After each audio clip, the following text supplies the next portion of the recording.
This program features live coverage of an African safari and may include animal kills and carcasses. Viewer discretion is advised.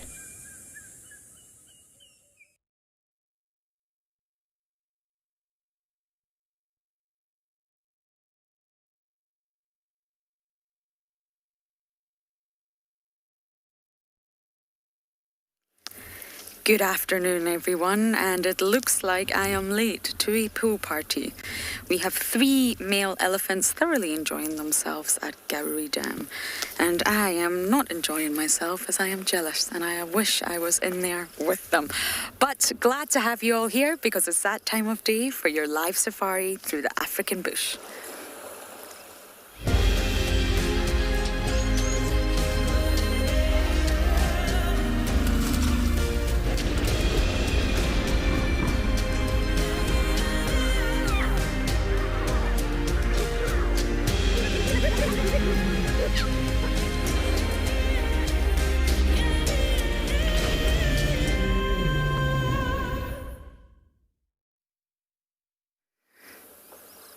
Welcome aboard, everyone. Always a pleasure to have you here with us, and what a great start. It's been a toasty, toasty day, 32 degrees Celsius and 90 degrees Fahrenheit. Oh, and 90 degrees Fahrenheit. Therefore, that's exactly why the elephants are here. They are cooling down and thoroughly, thoroughly enjoying themselves. So we've been complaining about the rain so much, so I'm not going to complain about the sun. Too much, at least. My name is Lauren, and I do have Simon once again with me on camera. And we have a big plan for today. I'm going to tell you in just a moment, but first I must remind you that we're live and you can talk to us. Use the hashtag WildEarth on Twitter, at FC on the YouTube chat. And if you're under the age of 18, you can just send your questions through on kidsquestions@wildearth.tv, and we prioritise you. Do not worry. Or you can actually register on the WildEarth website. Head over to the live safari page and you can submit your questions there. Oh, can you hear that? They're rumbling at one another. Boys will always be boys. But yes, I'm going to head into Buffelshoek today. The dogs are there somewhere, the Talamatis are there somewhere, but I'm after something a little bit different that I have been desperately trying to show everyone for a long time now. So I'm going to try and leave it a surprise. I might not get lucky, but I can assure you I'm going to put my 100% effort into it. We had a very lucky morning, Simon and I, and I'm hoping that the luck will continue into the afternoon. And that is all I'm going to say. Are you finished now, boys? It looks like an older one at the back and two slightly younger ones at the front. The one at the back looks much bigger. So this could be an older bull with his ascaris, which makes absolutely sense. They will learn from him. He will teach them lots of things about being a male elephant, navigating the landscape, cultural knowledge, environmental knowledge. And they will protect him. They offer him protection. Instead of being a nomad out here, they will offer him a little bit of protection. So it's a lovely little bachelor herd made up of different age groups. And elephant bulls, older bulls, are just as important as the matriarch. They have a role to play, but for the boys.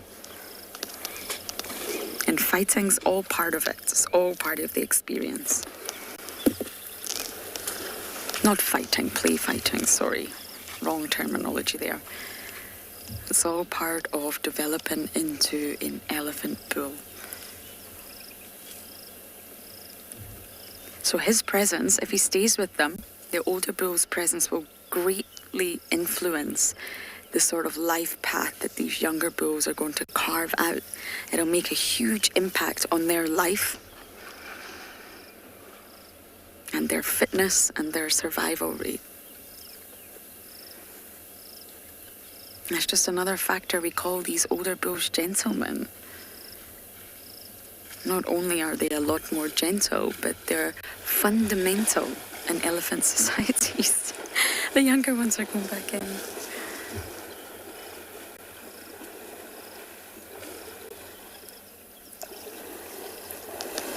Too much fun. Don't want to leave the water.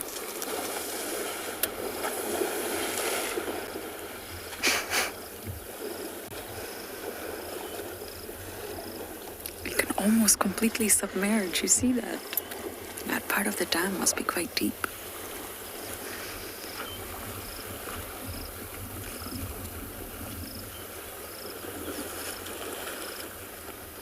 The older bull's been the sensible one, and it's the two younger ones coming in to play. Play some more. I remember having a paddling pool when I was younger, and it was just, the best days of your life. I could only use it for about 2 weeks of the year in Scotland, but you know, those were the best days.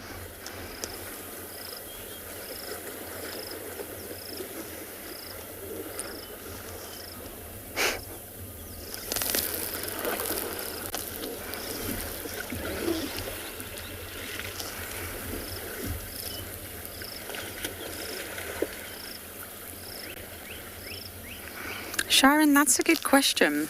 because there's sort of recent science into elephant skin and the importance of the role it plays in cooling an elephant down, which is exactly why it's wrinkly. And I'm not actually sure how long it holds it for. I know that it allows anywhere, depending on the age of the elephant, anywhere between 5 to 10 times more water retention than on a flat surface. But after a while, next to the elephant's body heat and the ambient heat, which is incredible today, it's eventually going to dry out. So I don't think it will last too long. Being sort of held in the wrinkles, you're against the body heat of the mammal as well. Although an elephant's skin is 4 centimeters thick, to be fair. But I'm actually not sure, but that's a really good question. Because the wrinkles look very random, shall we say, like it's just aged skin, like what happens to humans, but it's actually not. It's a very sort of intricate network of minuscule interconnected crevices, if you like. And it's not random at all. They're deeply sculptured into an elephant's body for the purpose of losing heat, for the purpose of holding water, holes in mud in an effort to lose heat. It's millions and millions of little channels. They don't shed their skin as well, and that's exactly how the channels develop.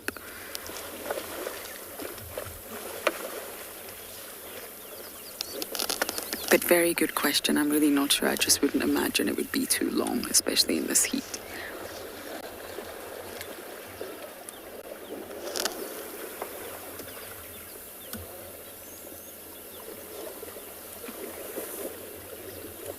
And African elephants have far more wrinkles than do Asian elephants. And it's to do with the environment, the hot African savanna. They need more wrinkles to cool down. So I'm going to sit and enjoy this pool party, and we're going to send you across to another location to say good afternoon.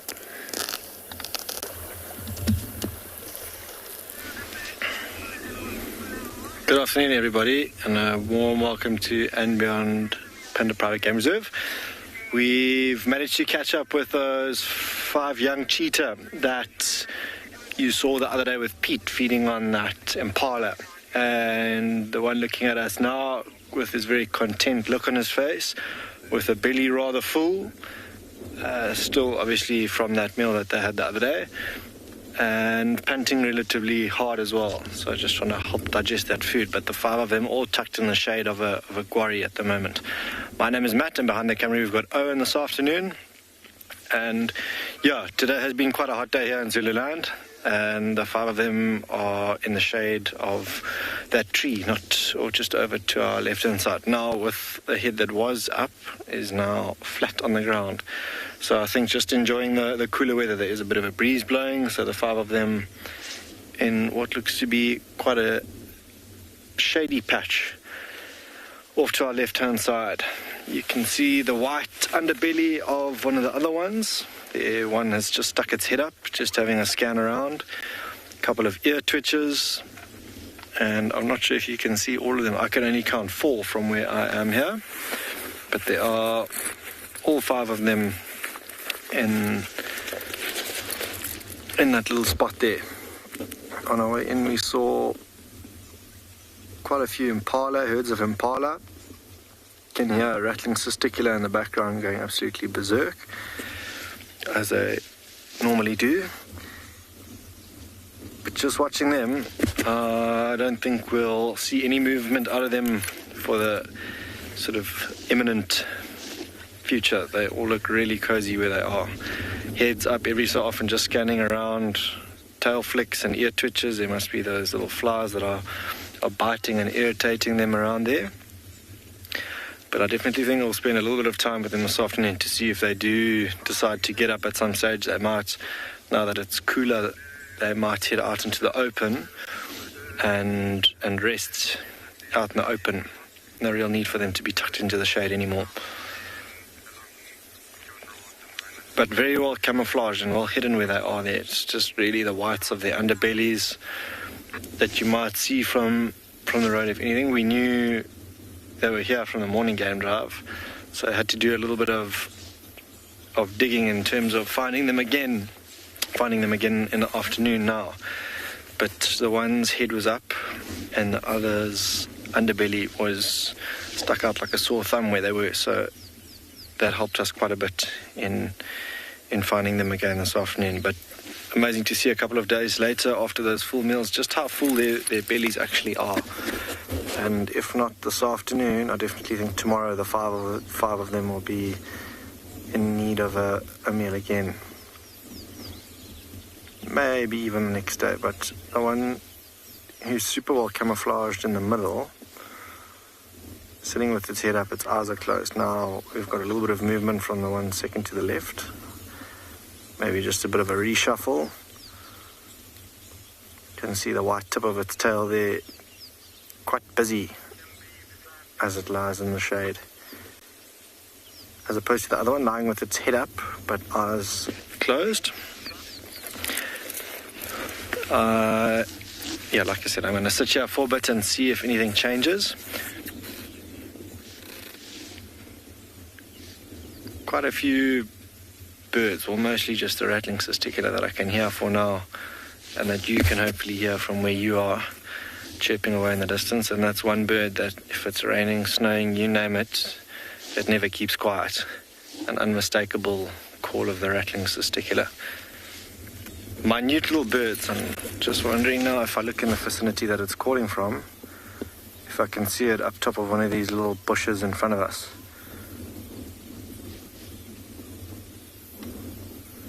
I actually think I can. If I ask you, Owen, directly in front of us, there's that very dark green bush, or the three bushes in front of us. That's the one right in the middle. Right up top there are the two rattling testiculars.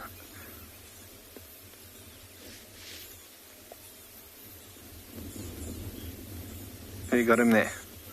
Oh, off he flies as we speak. But there are a couple of them flying around there now that you can see. And those, you know, if we hear or up at one of the other guides, you'll often hear them calling in the background. And now you know who the culprit is. But yeah, I'm going to stick around with these cheetah and we're going to head across to Andrew.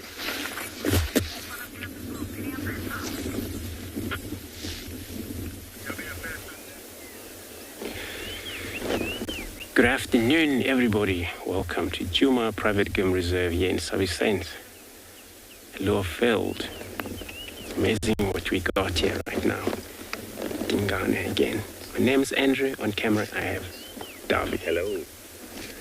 Quite actually brilliant day though. The sun is opened. And then we have to follow up on Tingana. Find him lying in this it's actually a very small shed for him to be, but I think it's a very much chosen spot. He loves it so much.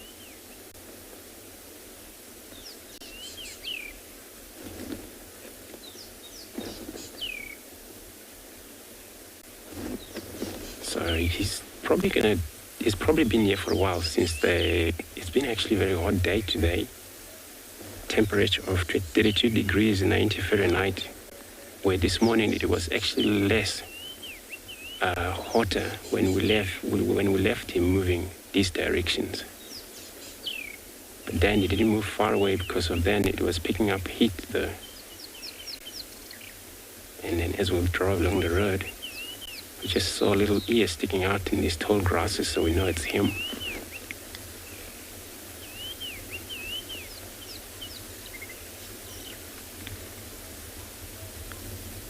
And it's a big male though. Looking at the size, where the difference between a male and a female, where always male leopard in size is quite bigger. The head, the body structure, it's always so big, where females are a lot smaller.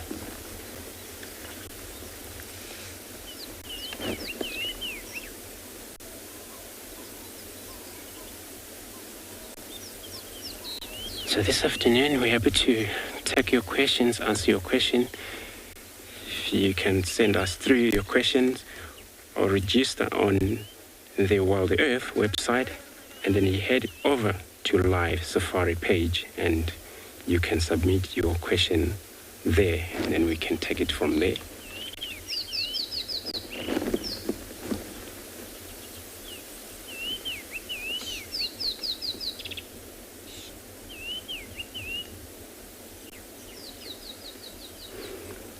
So I'm going to stay put here with your beautiful male Tingana, and I'm going to send you over Prideland with their intro.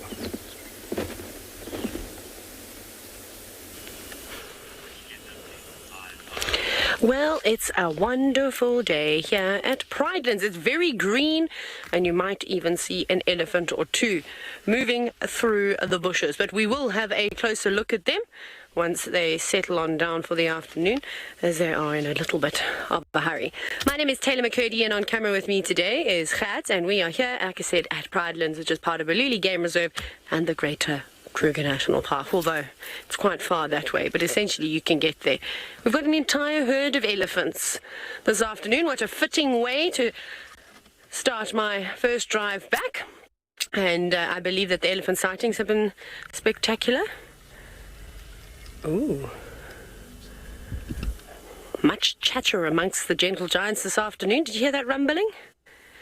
It was quite interesting. It was two cows that were communicating with one another, and both of them tensed up quite a bit, lifted their heads, ears flared out, and that cow was pushing quite a few others from the back, encouraging them to move off to the...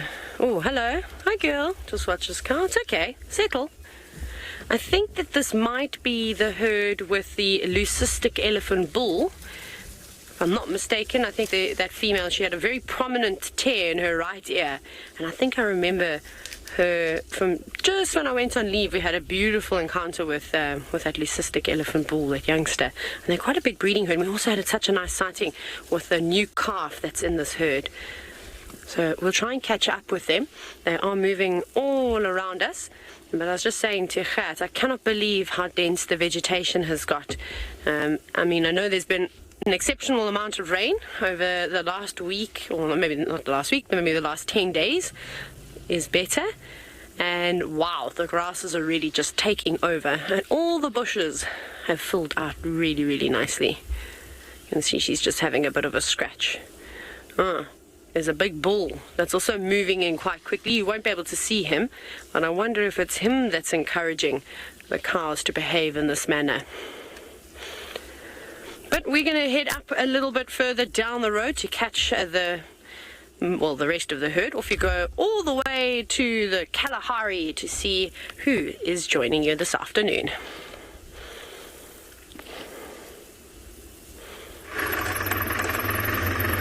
Good afternoon and welcome. Dumela Mokhetsa Tswalu. Welcome to Tswalu Kalahari. My name is Kyle, and behind camera is Craig. I'm just repositioning us very quickly to see these magnificent and wonderful creatures.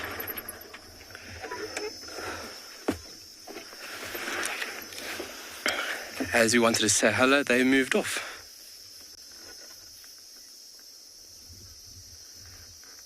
We've bumped into this lovely group of male giraffe, and we thought we'd just stop and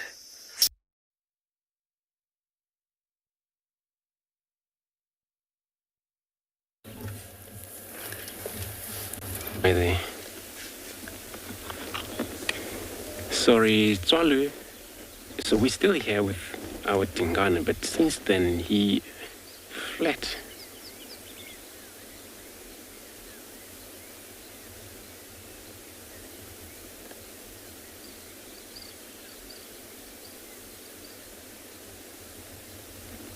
So it's only the ears that's twitching, just because of maybe a little bit of the flies and the things around him. As you can see how he's trying to wipe his face, but using his paw. But this is not all about waking up for now, I think.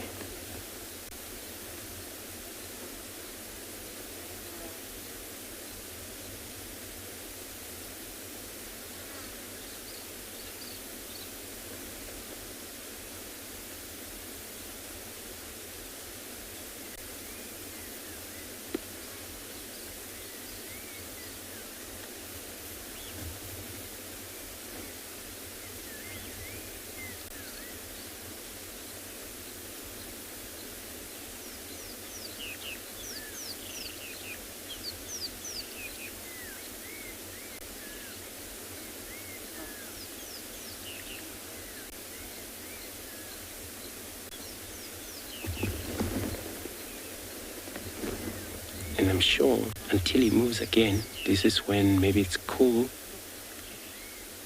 temperature low down a bit, then he's going to start make his way to maybe a drink and start making his plan of a night.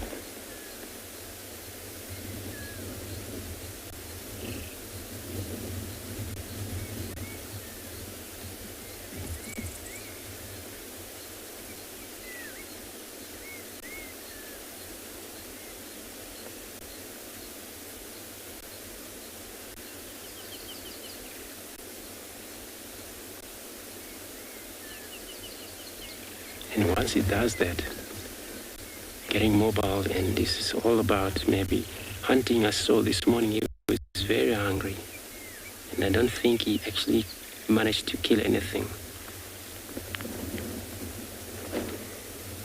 So we're gonna check a few dams here, see if there's anything around here, and we'll always come to visit him just before he moves. Hopefully he stay around for us.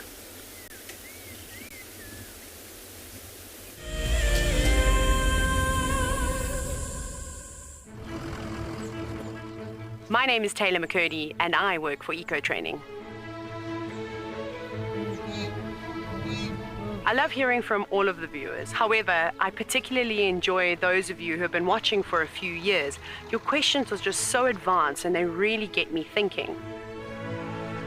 If you'd like to ask a question on WildEarth, you need to register on our website. Once you've done that, head to the live safari page and submit your questions below the live feed. Join our Explorers program so we can keep on sharing nature with the world.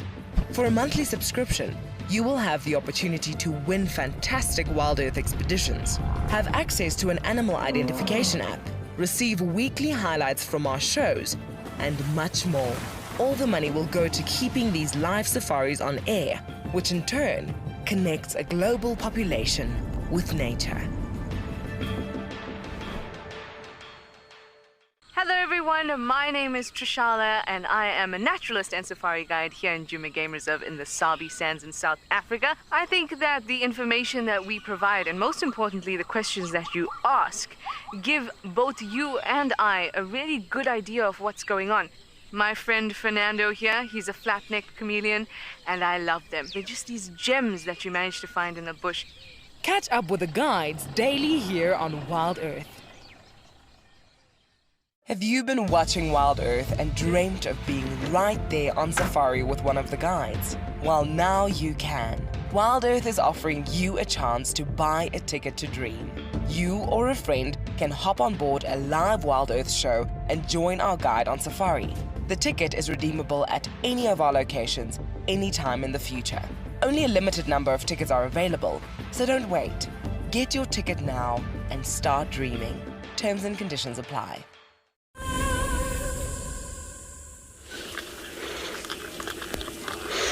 So we've managed to catch up with the herd. However, now they're sprinting off into the distance.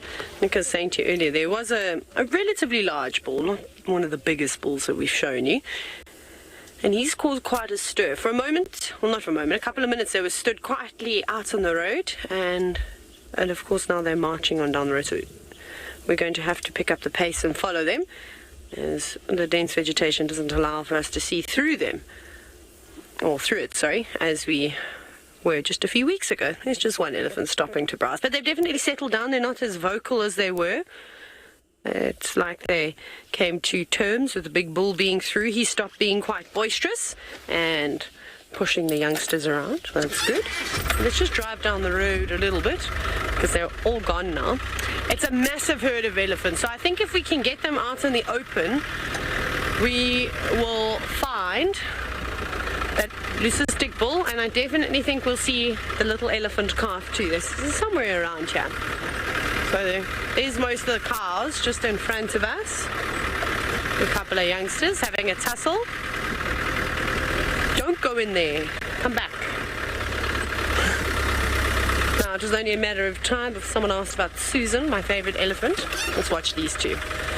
Sorry, let me try and level the car for you. So Sonia, no, since I've been back, I'm going to just relax nicely like this, comfortable. I haven't seen Susan yet. But I'm sure she will make an appearance at some point. We'll keep an eye out for her. She won't be with this herd, however. So we'll have a look. It's always difficult when you come back to work to try and figure out the animals' movements and what their patterns are, because they do change. Especially in an area like this, it can be quite seasonal, and even to the point where all the animals like to follow the rain. So if there's been big rains here around Pridelands, which we had a little while ago, we're going to find lots of animals coming about, because you can see how lush the grass is, and we were talking about how bushy the trees have become, and it'll give some other areas an opportunity to just sort of stabilize and rehabilitate. And then, of course, after the next rains, wherever they may be, the animals will start slowly moving in that direction. Quite awesome how they do that.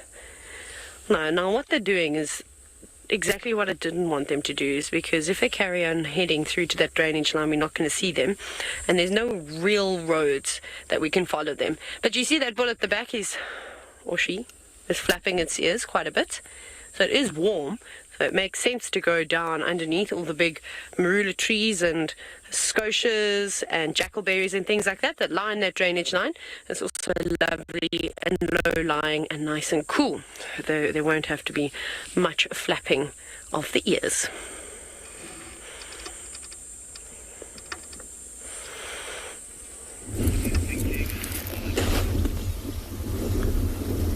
Welcome back, everybody, to andBeyond Phinda. I've just now seen an impala off to our left-hand side, just the back of what looks like quite a young individual, which, if spotted by one of these 5 youngsters, might end up being that something happens. I don't want to speak too soon, but that impala has looked at us a couple of times. I don't think it would have seen the cheetah just yet, but maybe just the fact that the car is here, just, keeping a watch out on us. But where there's one that size, I'm quite certain there are a couple more. Maybe just standing on the protected side, wind-wise, of that little area where they are. Wind's starting to pick up a little bit more now as well. There's a distant rumble of some thunder in the background. We're in much need of some rain out here, so it would be more than welcome. It would make for an interesting afternoon for the cheetah. Obviously masks their movements if they do decide to move. It still is relatively early in the afternoon and nice and cool now, so if they did want to hunt, they could look to do so now. Although I don't think that will happen with those full bellies that you see. Very interested to see what happens with that impala now, as there's a bit of a gust of wind, is even more vigilant than before.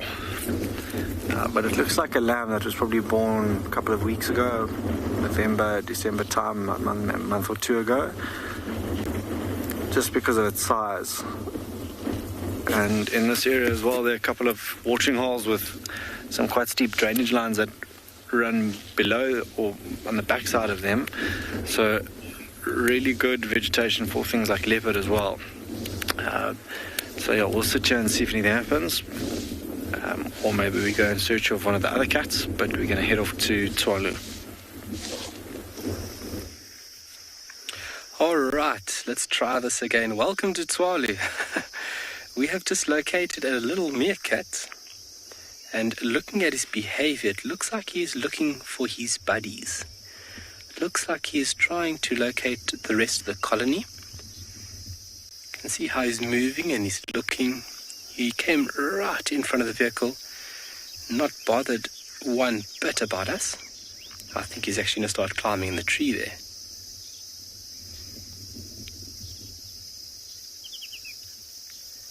But just from his behavior, it looks like he is trying to locate his colony members.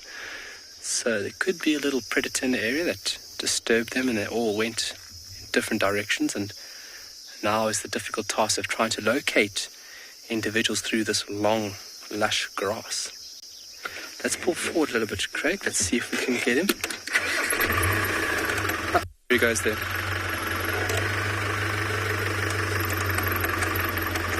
So watch his behavior. He'll walk a couple of meters and then he'll stand up and he'll be looking. He's looking very, very carefully. He's trying to pick up on something.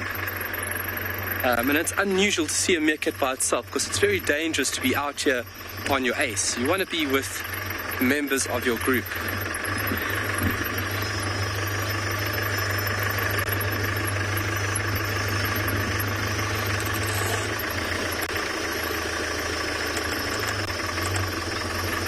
Where is he gone?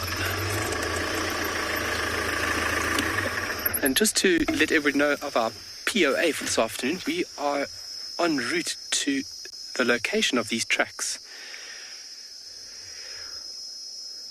LT, which colony could he be from? I think this is an individual that's on the outskirts of the habituated or more comfortable colonies that we visit here in Tswalu. So, and I think with his behavior, I think he's seen vehicles once or twice. That is why I think he's so relaxed. But he's not one of the individuals that we visit on a regular basis. You got him. And he's a magician as well, because he has made himself disappear. Oh, there he is on the tree. Now he's Spider-Man. But the behavior, he is definitely looking for members of his colony. Oh, there he comes. So he's trying to gain a bit of height. Obviously, with the growth that we have now from the blessed rains, it's very thick in terms of the grass itself. So, a little meerkat, your short height, you are really at a disadvantage right now. Look at that. They'll use termite mounds, they'll use logs, they'll use trees like this, shrubs, to gain a bit of height so that they can see a bit further.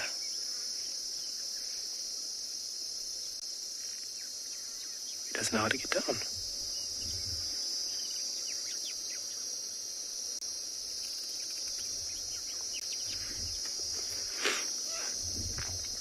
So watching him go up, in my experience, they are fairly skillful individuals going up a tree or a structure, but coming down is always a comical scene. I think he has made his way down, but no, yeah. There we go. You can see his tail is flat, so it shows you that he's not moving with other individuals, because if he was moving with friends, his tail would be upright, erect.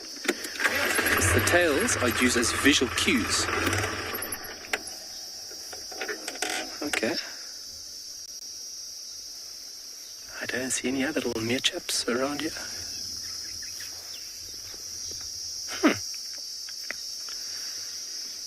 Into the distance he goes.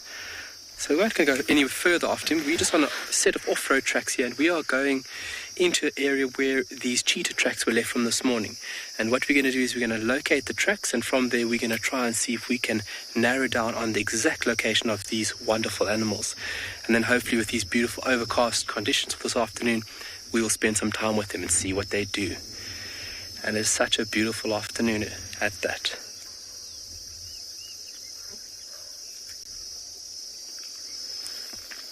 But what we're going to do for now is we're going to send you over to Andrew, and we'll see you shortly.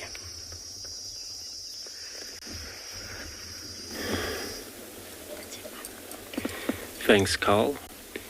Such an amazing view over here where we stand right now, looking at the beautiful of the biggest mountain far in the distance west from this reserve, where it's one of the mountains that link all the way to Lesotho. And this is actually part of a Drakensberg mountain. And just remind me of how when we had a cloud for the past days and we didn't see anything like that.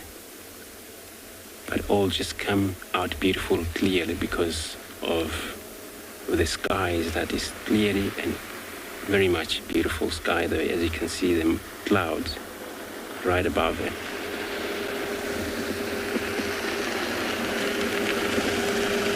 I wanted to let you know there's a buffalo. Whereabouts? So on top of that mountain, this is where the all receivers or internet, connect, towers placed, because it's too high, so we're able to supply quite a lot of, cities and all of that surrounding area.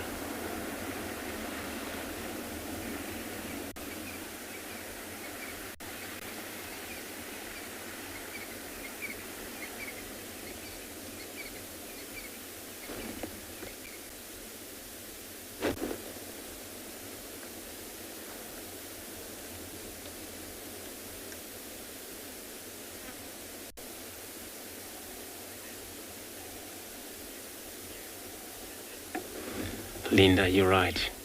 Totally 100% right. It's such a beautiful view from here. It looks closer, isn't it? But, it's quite far from here. It would probably take us about nearly maybe 2 hours to drive from this place.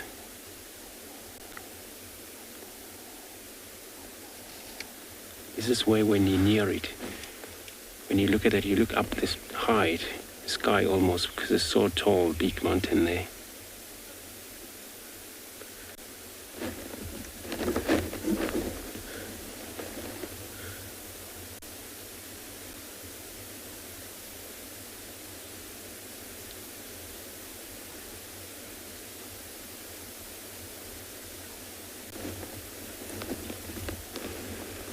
So we're gonna carry on search.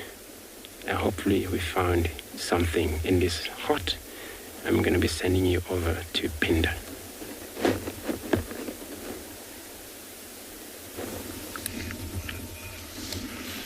Hello everybody. Who can tell me which one of these cheetah has gotten up and moved? Out of everybody watching, if all of you said not one, you are absolutely correct. Not one of them has gotten up at all since we've been here to move, but I think that's just because of that full meal. They're obviously not quite as big as an adult just yet, so maybe don't require as much food from that impala that they managed to catch the other day that you saw with Pete. But with all relatively full belly, still punting relatively heavily as well, I think they will probably remain in the same spot this afternoon and this evening. And then maybe first thing tomorrow morning, it might be worth us coming back to have a look at what they've gotten up to, or what they're getting up to, better yet, because we'll be here quite early. Those impala that we saw earlier have since moved off as well. No signs of them coming to wake this lot up, but that's okay. I believe there was a pride of lions quite close to one of the lodges here, so we might head off and see if we can't find them. Now that it's nice and cool, they might be out and about, or in the open at least, and maybe looking for something to do, because like these five, there are also 5 youngsters who are about the same age as these cheetah, actually about 9-10 months old, but substantially bigger already, and they require quite a bit more food than these chaps, so it might be worth seeing if we can't find them, I think, at some stage. But for now, because there's not much movement out of them, I'm going to leave them in peace to enjoy the afternoon peace and quiet without me having to interrupt their sleep, and we're going to head off to Pridelands, who have got a herd of elephants.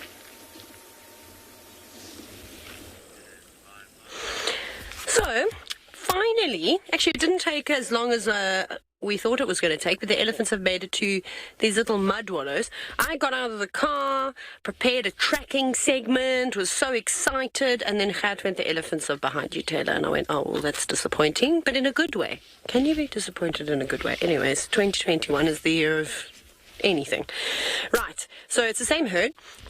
Some of them, unfortunately, have already had a mud wallow, but there are lots of little elephants here, and they haven't quite, or they don't quite understand the concept, I suppose, of conserving energy. So even though a lot of them had mud bathed already, hopefully some more muddy water will tempt them to dive on in. The other thing that Gert and I have noticed is all the little elephants are missing their tails. Okay, well, not all of them, I say that, but I meant, like, there's 3 little elephants that are missing their tails, and one of them looks like it's quite fresh, unless it is just rubbed up against something or it's been a bit of rough and tumble amongst the other young calves and has opened up a wound. Now, in an area like this in the Sabi Sands, so that little one, as soon as it comes closer, you'll see that it's actually missing its tail. It would probably be from something like hyenas. That's normally the main cause, maybe even lions, but I haven't really heard of the lions chasing elephants around in this area. It's not quite common in this part of South Africa, but hyenas definitely can be a bit of a nuisance, and there are plenty of them around. But there you can see the little stubby tail, and I would not wish losing a tail upon my worst enemy if you were living out in the wilderness like this, because a fly swatter is so important. Anyways, it's not really going to know life any different. And so young, will pretty much live its entire life without a tail, unfortunately. But there's a couple of them, so that's unfortunate. Hello, girl. No, not girl, young boy. My bad. I've been out the bush for 2.5 weeks. Now, Fiona, it's almost impossible to say how many elephants live on Pridelands, and the reason why I say this is because it's an open ecosystem. So Pridelands is actually open all the way to the Kruger National Park, and if you carry on going sort of east, you'll eventually get to Mozambique. So these elephants can not just cross and move around within South Africa, but they can also go all the way to another country, which is quite cool. I think the population of elephants in Pridelands is exceptionally high from what you would normally see, but that's also because this used to be a fenced-off reserve, and only for the last few years have the fences been dropped. So you can imagine an elephant-free reserve for its entirety, well, not entirety, because at one point there would have been elephants roaming here before humans inhabited this area and put up fences, but all the vegetation is in really good nick, and there's lots of favorable trees that in areas where elephants were able to move through freely have probably eaten already. So the food load is quite high in this area. So we very rarely go a day without seeing a big herd of elephants. And I think that's why we constantly see the same breeding herds too, is because they're like, well, what's the point? We don't need to travel big distances. There's water here. There's so much food. You know, we just do a quick loop up into Baluli and into Tingani, maybe visit the Olifants River, and then they come back. I mean, there's one herd with a female I was telling you about a few weeks ago, Masana. She's got a collar around her, or on her, that has been used to gather data by Elephants Alive, and well, the last time I heard, she was on thorny bush. So, as a crow flies in the direction that the elephants would walk, it's not too far. It was quite funny. She actually, from the map that I briefly saw, it looked like she was hugging the fence lines and walking around the perimeters of the reserves until she got into thorny bush. So it's quite interesting. So I don't know, but I would say there's, on a really day where there's an exceptional amount of elephants, maybe close to 100 elephants on the property at one go, but probably more around 80. Remember, there's big bachelor herds, so we'll see them coming through regularly, going towards Ndlovu Dam, going to Leopard Dam. Well, Leopard Dam is just to the west of us now, and these elephants are heading in the direction of HQ Pan. So that's where they're going, and I think they'll be quite happy to have a drink. That is the only pumped watering hole that we have on Pridelands, and it's an old reservoir that gets filled. I'm stumbling because I've forgotten how to talk about wildlife. It's amazing. But after a little while, as Pridelands constantly keeps rehabilitating this land and removing old fence posts and all these types of things that accumulate on farms, including concrete reservoirs, we've seen a few of them, they will all go. And then I don't know if we'll have any pump water, and it'll all just fill up naturally from the rain. But from our elephants, off you go to some that have already made it to a watering hole and have dived in head first.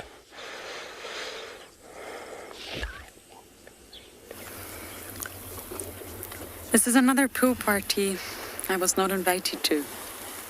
I'm a little bit offended, but it's okay. We're at Ngala Dam in Buffelshoek. And this herd, there was a lot more in the water just a few minutes ago, but still they are just having, well, the best time. I mean, why wouldn't you? The big teeth of Africa, Loxodonta africana. That's the savanna elephant, at least. You also get the forest elephant. And you'll find them around a sort of central African belt, a separate species.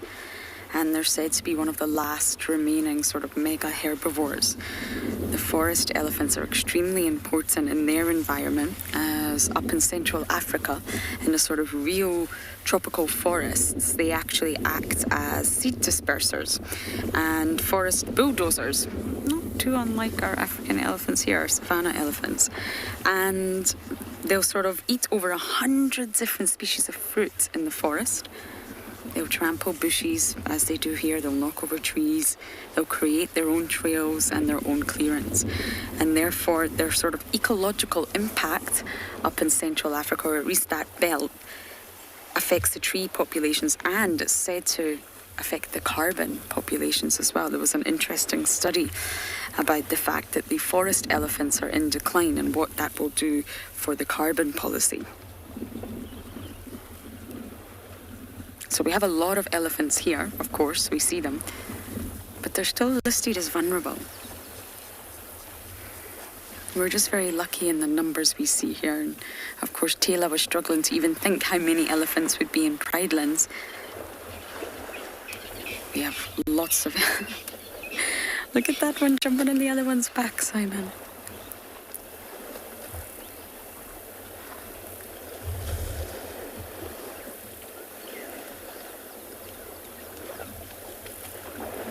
I love it when they do that.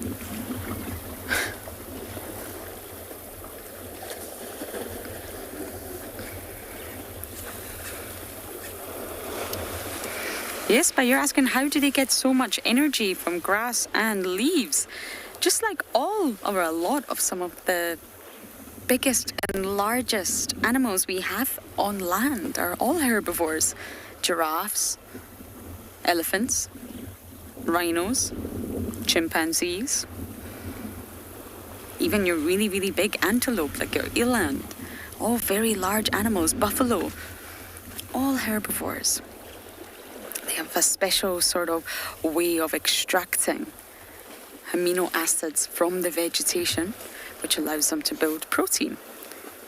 So they're able to grow big and strong. But the herbivores are definitely the biggest animals that we get out here. They don't eat other organisms, they don't eat meat. They eat grass and leaves. How delicious. But elephants do vary their diet, especially in summer. It's very, very varied. It depends on season, and it also depends on the environment.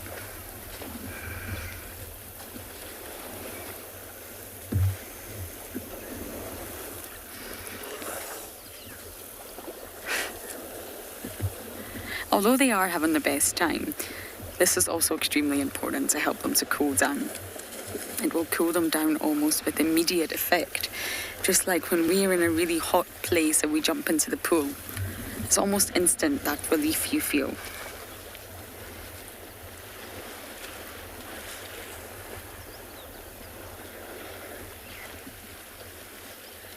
And going back to the forest elephants, I was reading a study today and it's really, really fascinating, and they're worrying about the loss of the forest elephants. They're in decline, and due to their sort of impact on carbon and knocking over, without these sort of forest elephants acting as ecosystem engineers, they're worried that the less carbon dioxide will be taken out of the atmosphere, because that's exactly what trees do. They remove carbon dioxide from the atmosphere and they put oxygen back in. They are breathing for us. They are the lungs of the planet. And without the forest elephants, the less carbon dioxide will be taken out of the atmosphere. And in terms of finance, because money talks, as we all know, the studies suggested in monetary terms, the forest elephants actually represent a carbon storage service of $43 billion. That's how important they are in retaining the forest and ensuring that carbon dioxide is removed from the atmosphere and oxygen is pumped in. But they are facing extinction, the forest elephants. and their sort of positive effects on carbon and all the other ecological benefits and roles that they play as gardeners and architects and engineers will all be lost. There's a big worry up in that Central African belt, the loss of forest elephants. And of course, the decline is due once again to humans.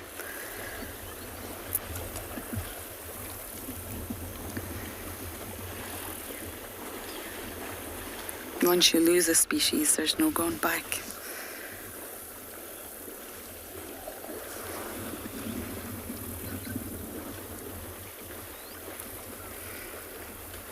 Okay, Simon and I are going to continue bumbling Buffelshoek and head on to the next dam.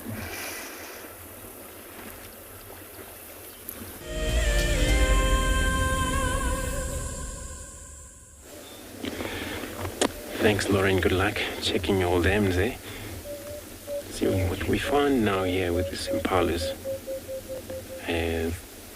Since the weather's still not actually really allowing them to get mobile about, feeding and stuff like that. So they find themselves under a cover which is a shade. And they will be able to probably get mobile when it's cooler off, I believe. And now they're going to just chill under the shade because the temperatures are far high, too much for them.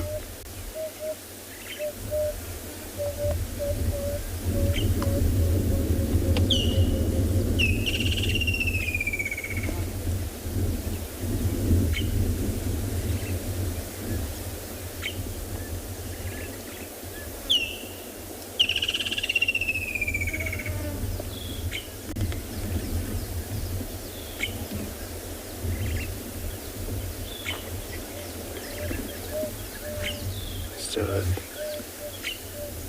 they have their young one with them. The only reason they stick around is making sure these young ones also gain access to run immediately if they ever are attacked. They can run, but they're still too young. They cannot run as their parents do.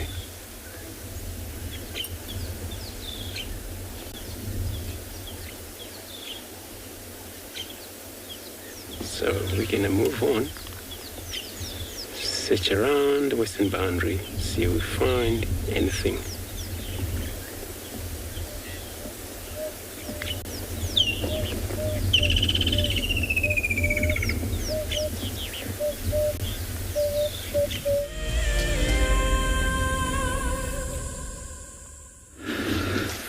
Welcome back, everybody, to andBeyond Phinda, where, just as we suspected, in fact, they were actually lying in the road, so we couldn't miss them, is that part of lions that we spoke about earlier. The youngsters now, you can see, quite energetic and playful, all encouraging the two older lionesses lying, one's on the very far right-hand side, and the other is busy getting groomed by one of the youngsters, encouraging a little bit of movement, and they were actually getting quite agitated. Have a look at how playful these ones are.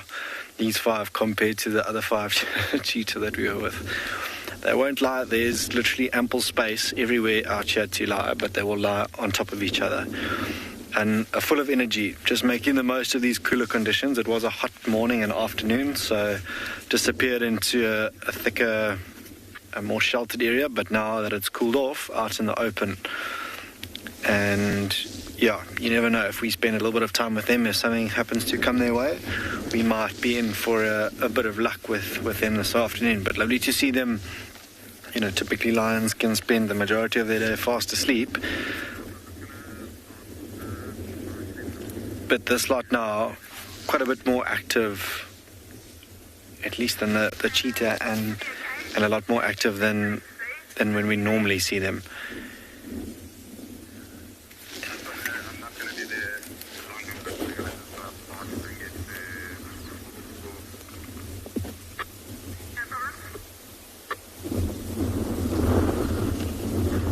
See the older lioness is now also doing a little bit of, we actually so spoiled for choice here. The older lioness is grooming, yawning, showing signs that they're starting to get a little bit more active. Youngsters on their backs playing with one another, grooming themselves, each other. These are all very, very positive signs for us this afternoon. and just as one or two of the youngsters stood up, it definitely looks like they could do with a meal. Belly's not quite as full as those cheetah that we saw a little bit earlier on, but an amazing view out here, that they have such a lovely vantage point looking further to our east, where we are often greeted with the sunrise every morning over the coastal sand dunes. Just beyond that, the Indian Ocean that I think Owen is about to show you now.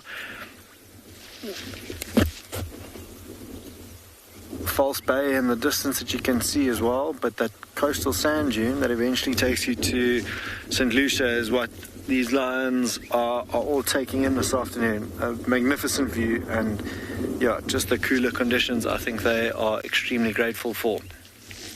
Windy as well, they've got the wind blowing into their faces from down below, so if anything is down in this thicker vegetation below us, be it Ngala, maybe warthog, or even impala that are getting a little bit more shelter from the wind, they'd have a good chance of seeing that. Have a look as and I'm chasing you around now. This youngster grooming, it's one of the older lionesses around. It's here. Pele, you're asking which my favorite pride of lions and Phinda is. I suppose they're all quite high up there on that list for different reasons. This particular pride, because the youngsters are at the age of where they are, they're super playful and full of energy, so they'll often being quite curious and wanting to investigate everything. If you drive in, they'll look at you with their beady eyes and try and size you up and see what you're all about. So I think this pride has grown on me quite a bit. But then there's a pride of lions in the northern parts of this reserve who are also full of confidence. We haven't yet been able to film the male lions up there just yet, but that might change in the near future. And that particular pride of lions is also super interesting to watch, because they too will come to life at times of the day when you otherwise think they'd be fast asleep. Sometimes in the heat of the day they'll move around, but they are often up on one of the very permanent watering holes up there, lying on the wall up there. So really proud, and they more often than not get very vocal. The entire pride of lions will actually roar together, so that's quite something to hear and witness below. So I think between these two prides, I'm not sure. It's a toughie that you ask. And I say they were all showing signs of getting active. If you have a look at them now, different story. All sort of belly up, catching up on some rest. But like those cheetah, have a look at those ears twitching every so often. I think those flies, maybe not the same ones that the cheetahs had on their ears, but same fly around here irritating them. And quite nice to see now that lioness lying in the middle. She's quite a bit darker and quite a bit older than the one lying on the far right hand side. And that darker coat is just one of the ways in which we differentiate between the two. But from here we're going to stick it out with this pride of lions for now. We're going to head across to Andrew, who's managed to find a herd of buffalo.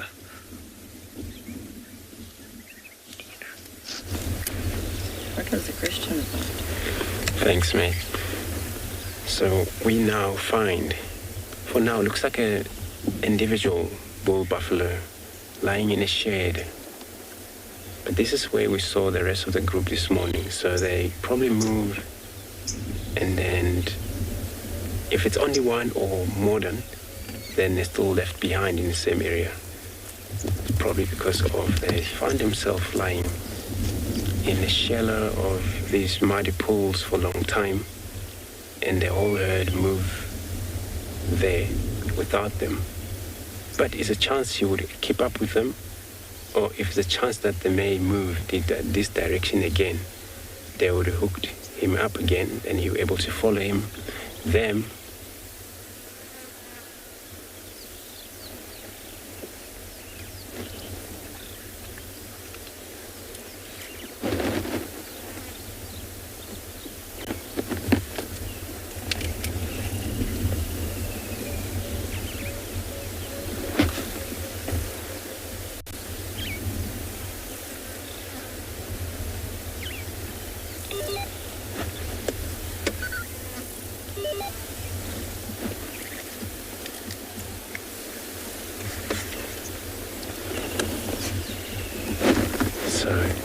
He's busy now lying down, chewing cud, which it works perfect for most of herbivore species.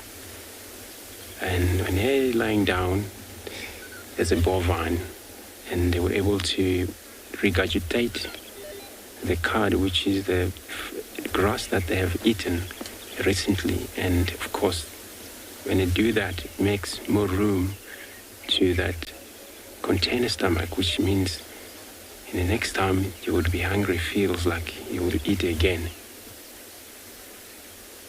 Does that by the only ruminant animals.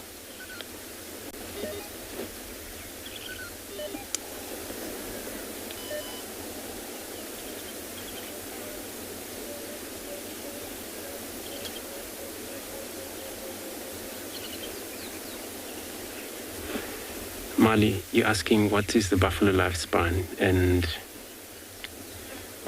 so anything from 26, 24 between,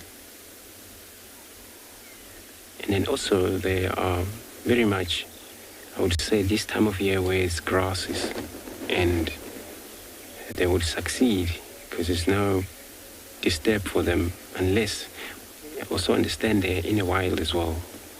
They may made it, they may not made it to that age. Die off just before after birth,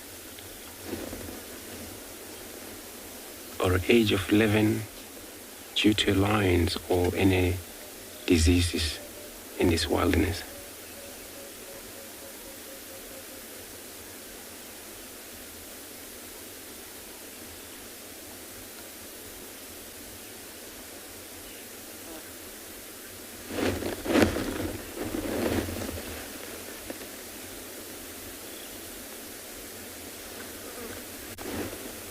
So the oxpecker associates with most antelopes, bovine, most with the rhinos and the warthog, but we've seen there now what they do. They even go down in the ground, it is bird, do their own things, but at the same time, two of them are right on top of his head.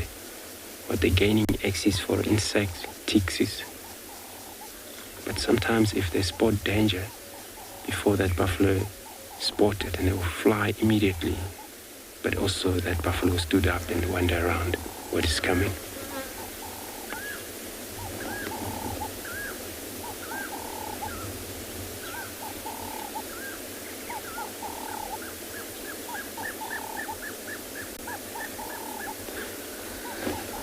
So we're gonna drive around. Hopefully we bump on the rest of the group from this morning. I'm gonna be sending you over to Lauren with her bird.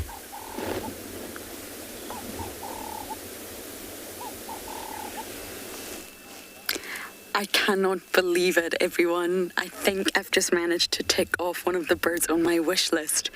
I have never seen this species before, and I believe we have the southern Carmine bee-eater.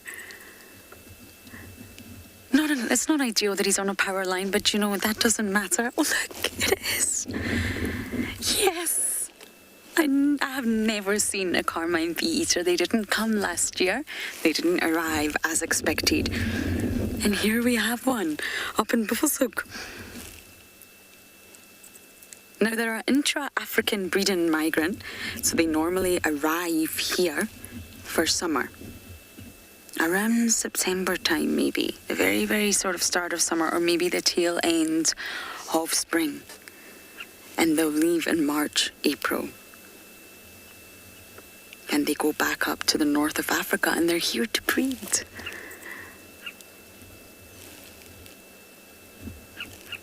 You have no idea how happy I am right now. We see a lot of the little bee-eaters, but not so much the Carmine bee-eaters.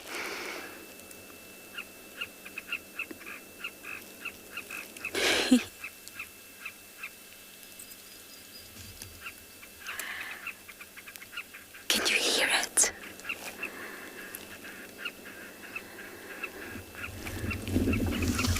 Oh, wow, there's more. There's 3. Oh, look at that. Oh my goodness, they're dancing in the air. This is just beyond what I could have asked for. This is so wonderful, everyone. Just like the weavers, just like the kingfishers, they're here to breed. They're fancy coloured, they're elaborate, they're here to be loud, they're here to show off. But they are said to be monogamous. And what that'll mean is that they're monogamous just for the breeding season. Monogamy comes on a spectrum. Maybe not for humans. Let's not talk about that. But for birds, it definitely does. You get social monogamy, you get seasonal monogamy, you get life monogamy. And then you get those that say they're monogamous and, well, they're not. Huh? There's 3.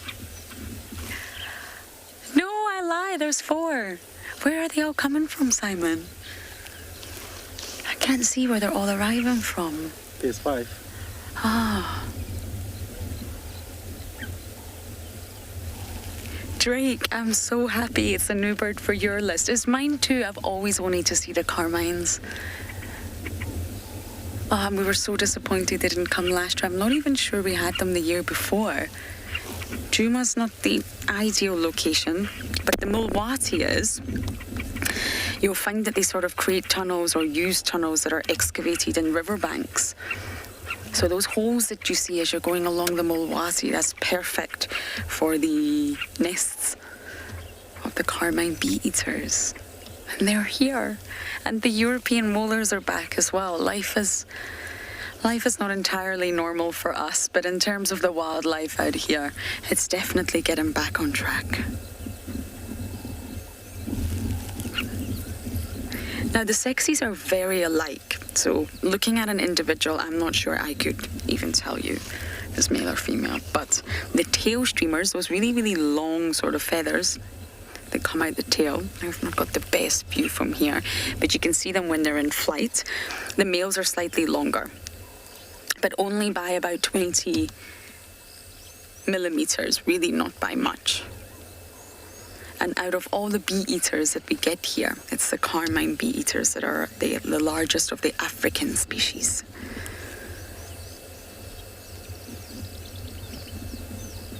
You see the tail streamer? That's perfect. You can see that little part at the end. That's known as a tail streamer. It's another sort of elaborate design, elaborate fashion to attract the opposite sex. Just like the long tail of the wida, and just like the facial masks of the weavers.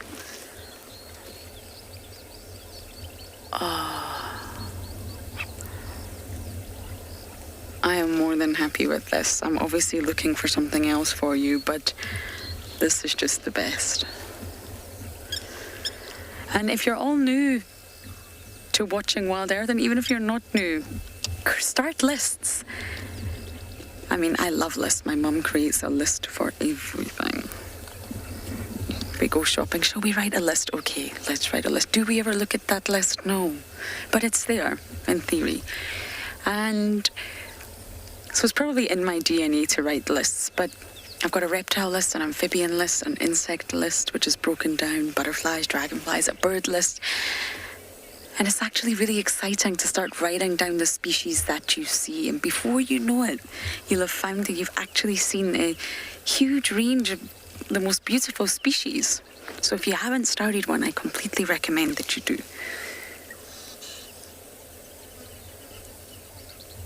The birds are tough. Sometimes we put them on camera and nay, they are just not going to play ball.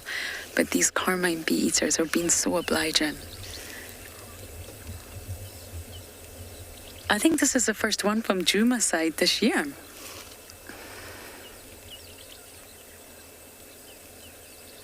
Immediately you can tell they're a bee-eater by that shape of beak. If you were unsure, you can sort of look at the beak. They're insectivorous, of course, but they prefer flying insects.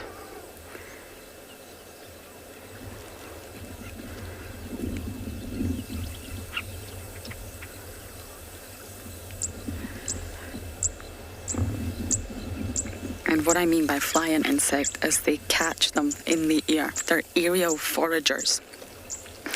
So they swoop down and they actually catch their prey mid-flight while they are in flight.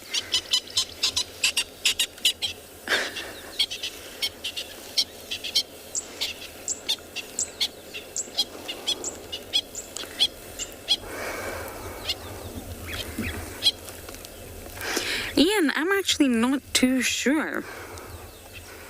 They've got a turquoise, well, I'm not sure I would call that turquoise, but they've got a sort of emerald green crown, a vibrant pink chest, a sort of amber back, turquoise right at the back, you see that? Almost like the lilac breasted roller turquoise. But I don't actually know the exact number of colours. I mean, this is the first time of me seeing this bird, but I will try and find out for you, Ian.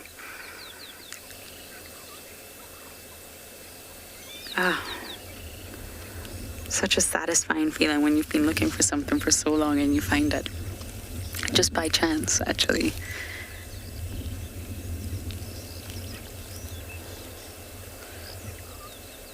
And lots of birds like to sit on the power lines, and of course, as long as their feet are not touching the ground, then they're not going to get electrocuted. They're not grounding.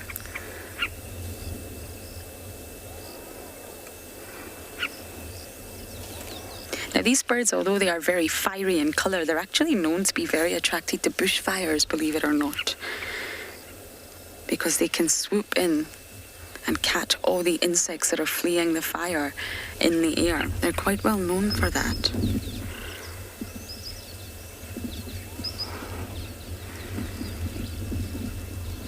And talking of flying insects, alates. Alates are their big favourite, as they are the favourite of many. They love to eat up the alates.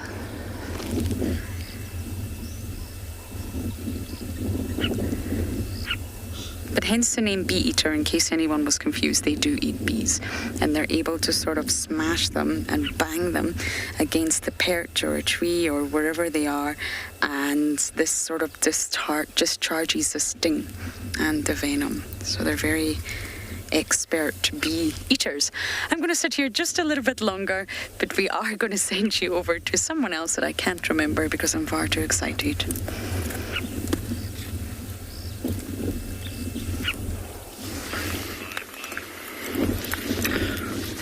Welcome back to andBeyond Pin, everybody. This Pride of Lions, contrary to what I said, haven't moved very much at all. And I think maybe all that grooming was just from their reshuffle from where they were to out in the open. But they're all just resting for the time being, I think, savouring their energy for the evening, or at least the older lionesses are. Youngsters, there's still a little bit of movement from them, a little bit of grooming. You know, constantly looking out. Those distant rumbles of thunder are still around. And a couple of raindrops now as we sit and watch these lions. They might start huddling closer towards one another just to try and keep relatively warm now that the temperature has changed so significantly. But I think they're just enjoying the cooler weather conditions, and if it does rain on them a little bit more, you might start to see them grooming themselves, that little bit of moisture that they might get from that. But have a look at this youngster.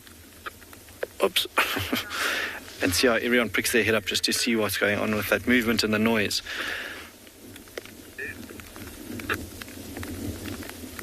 Vital stages, these, with them playing, stalking, pouncing, tripping each other up. For one day when there are no longer moms around, for at least the young males. The young females will join their moms and the aunts in the hunt. But the young males will have to do that on their own when they eventually go nomadic for a couple of years before they look to take over a pride for themselves. Big old yawn from that lioness, and she flopped back down on her back. Legs up. Now with one of the other youngsters, and you can see there's a serious case of FOMO going on here. As soon as two start playing, the others start to get a little bit jealous, will come up and investigate what's going on. Now the third is coming to join in on the fun, on top of one another. But quite a bit more playful than the older lionesses. Another big old yawn at the back there.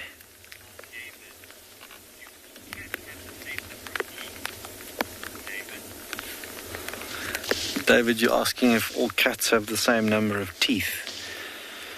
at least 4 lions, maybe the same species of cats, yes, have the same number of teeth. As for some of the smaller cats, African wild cats and the likes, I'm not 100% sure, but definitely the same species.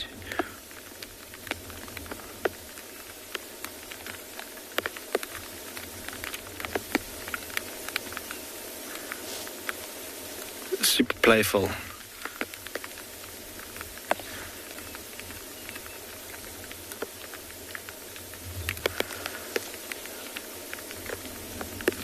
And you can see some of those teeth now that you're asking about.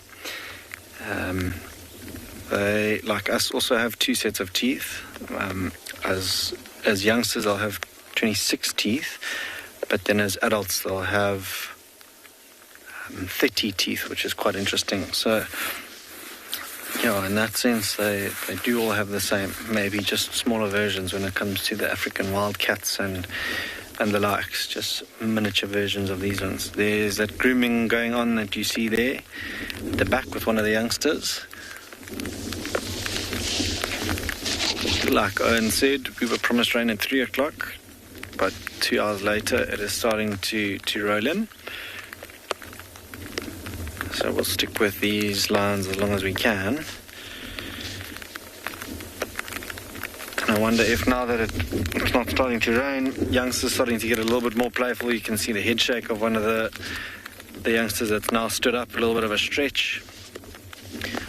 If, you know, with the rain, obviously that noise is going to mask their movements quite well if they decide to hunt. I haven't seen anything make an appearance.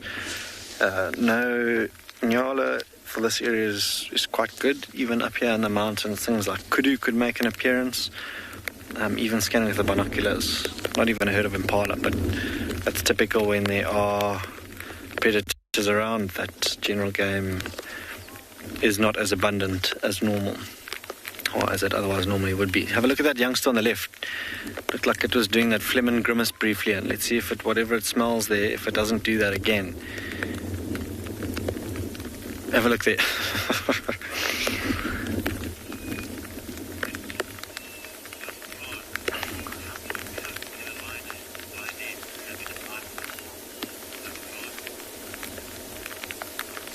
Van Graan, you're asking how many cubs a lioness can have in its lifetime.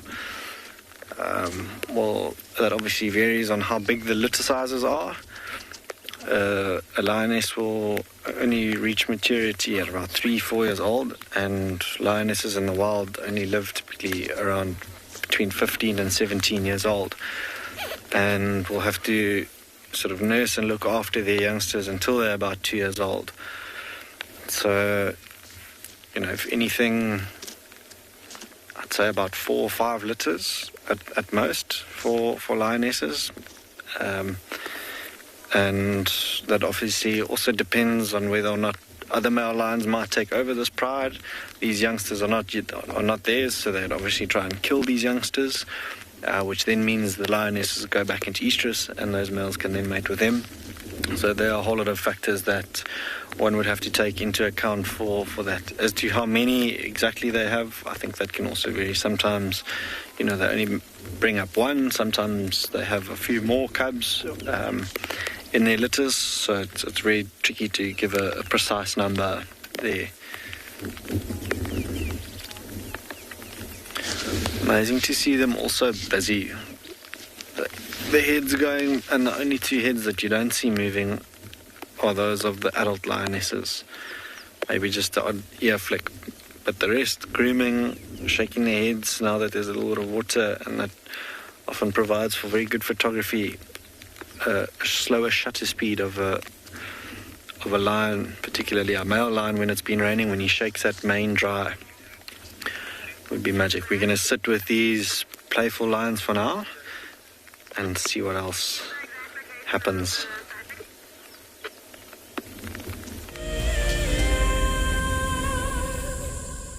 What fascinates me most about the animal circle of life is the intricacies between the large and the very, very small. I mean, it's very easy to go out there and find the large. once you found the large, the cascading effects down to the small absolutely fascinates me. Alertness and situation awareness is by far the number one aspect for protecting ourselves out on safari. Catch up with the guides daily here on WildEarth. An ever-increasing part of the global population is losing its connection with nature. WildEarth is here to reduce people's stress and anxiety, allowing you to escape into nature even just for a few hours a day. However, WildEarth is expensive to run, and we need help from you to keep this ship going. WildEarth Explorers gives you the opportunity to be part of a program that supports the sharing of nature with the world. My name is James Hendry, and I work here at Djuma Private Game Reserve in the Sabi sands on the western fringes of the Greater Kruger National Park. My favorite part of getting questions from viewers is that we get to have long and varied discussions about all sorts of different aspects of nature. Because our audience comes from all over the world, it's very special to have different perspectives from everywhere. If you want to submit a question on WildEarth, you need to register on our website. Once registered, go to the Live Safari page and submit your question beneath the live feed. This is Rusty. He's my favorite vehicle, and we've been through all the good times here in the bush. Now, if you feel a connection to Djuma Game Reserve like I do, then we have a fantastic opportunity for you. You can have your name engraved on a brushed metal plaque just like this one, and we will attach it to Rusty so you can always be with us on safari in spirit. We will even send you a digital photograph once your plaque is mounted on Rusty. Spaces are limited, so grab your spot now. Now we're at Big Dam, which is a very large dam, and there's a vulture, a white-backed, but there's only one. And normally when there's only one, it doesn't really necessarily mean that there's a carcass. There is also, I think it's a Tony eagle to the left, Simon. I can't really see with my binos. It looks like could be a Tony eagle. It's very dark though, almost black in color. And sometimes when they are together like that, it could be a sign of a carcass. But other than this pair, there's not much else going on around Big Dam. Now going back to the vulture, as bizarre as they are, they do look bizarre. They have a rather bald head. And it's not entirely bald, but it's for thermoregulation. So heat exchange is far easier through naked skin than it's through the insulation of feathers or excessive hair. When I say excessive, I mean that of a leopard, for example, rather than us. We have sparse hair on our body. But it's very, very easy through naked skin. So the less feathers they have on their head, they can sort of have a better heat exchange rate, if you like. And when they're climbing high up in the sky, I mean, vultures can go kilometers up in the sky and they can still see what's happening on the ground. The ambient temperature higher up is obviously cold. And therefore, they actually have what we call a ruff around their neck. You see that? It's a ring of feathers. It's an erectable ring, actually. They can erect the feathers, and it acts like a scarf, almost, just like we put on a scarf when we're cold. So they have this specialized ring of feathers, and they can actually pull that long neck. You see how long it is? Not only does it assist with getting into carcasses, they can also pull it inwards, and it assists in retaining heat. Oh, well done, Simon. Wow. You can tell that Simon follows golf balls through the air as a professional. That was incredible. It's not too often you get to see vultures in flight like that. They're heavy birds. You normally see them in the tree, on the ground, or very, very high up in the sky. That was great detail. I wonder what's been going on around Big Dam. Now, the reason I'm taking my time to sort of search the area is because it's hot. It's very, very hot. I'm waiting until there's a bit of a break in the heat and it starts to get a little bit cooler, and that's when animals will become mobile, or so we hope. And off it goes.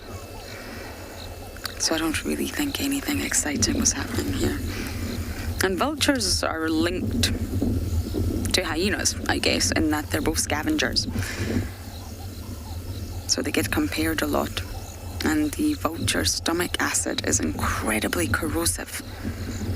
pH 1.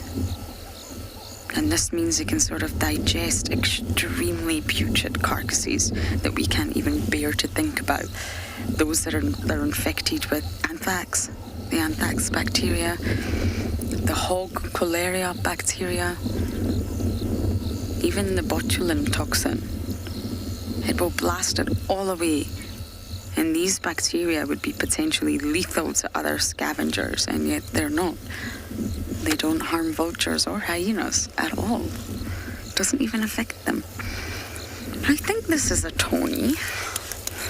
Can anyone verify for me? It looks a little bit large, and I don't know if it's just a wing position. I don't know if it's maybe a step. It's very dark. It's definitely the dark morph. It looks a little bit large to be a Tawny, to be honest. But unfortunately, I'm too far away. But if any of you can verify, do let us know.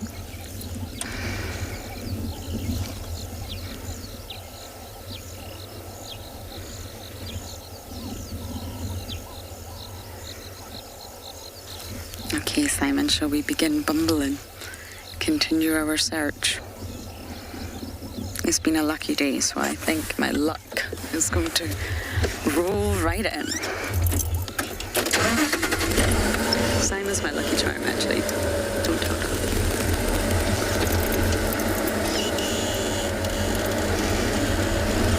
Okay, I'm going to continue my search in this area, and we're going to send you across to Andrew with some elephants.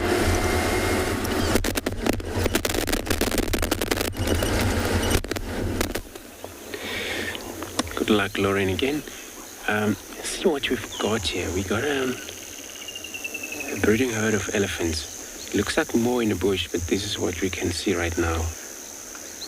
And looking at them, how they're dealing with these ears, since actually they've been in a hot weather condition of the day today, which means later they will seek for a mud bath somewhere around.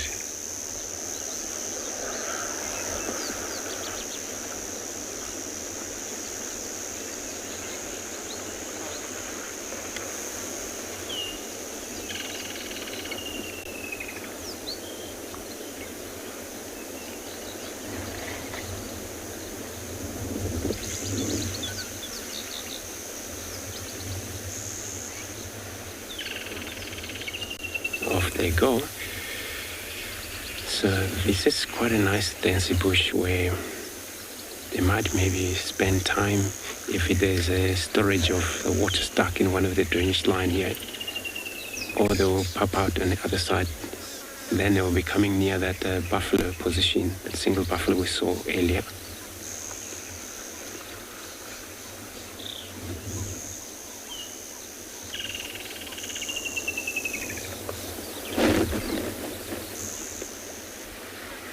Yeah, we still have a little bit of a glimpse of those because they're all scattered all over here.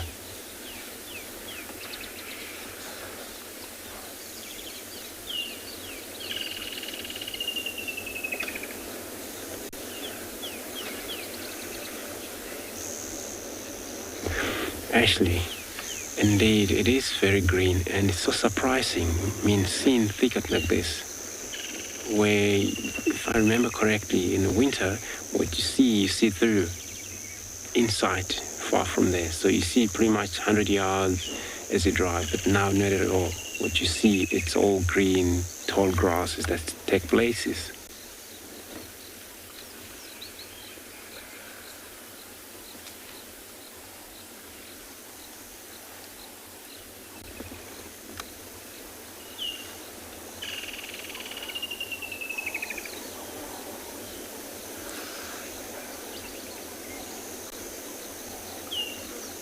That's why these elephants, they wouldn't stay actually right close to us anymore because of It's actually quite a nice dance for them to be. And what we hear, it's all sound in there.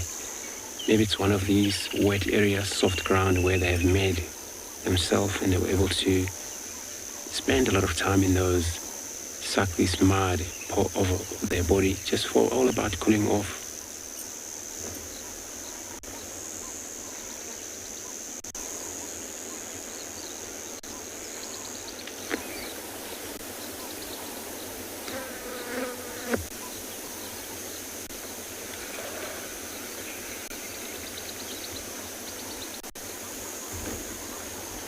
So we're going to carry on driving here. Hope we find the rest of the other herd coming out on the other side.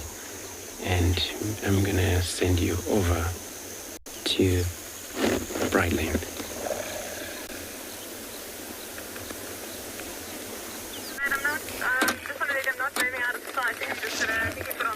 Welcome back, everybody, to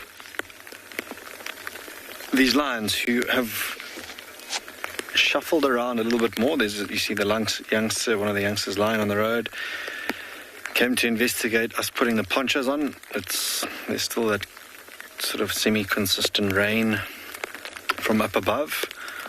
The lionesses, or at least the older one we spoke of, showing a little bit more signs of getting active now, but the youngsters, have a look, all stalking one another, watching each other, keeping close tabs on each other as they move from one spot to another, but there's always time for play. I think this one here on the right-hand side of the road is ready to pounce, but all of them actually look like they're ready to pounce. But these two here, right on the right-hand side, oops, that one got ambushed. But now with the other one who's disappeared, I think there's going to be quite a bit more, I think. It's starting to rain quite a bit harder here as well. You can see the older lioness is now turning their back to the rain, trying to hunker down, although the others showing signs of getting more active. Have a look now at that one right at the back, walking towards the one who disappeared. I think there's going to, not if it gets ambushed before then. It's trying to stalk its sibling who walked away, but there's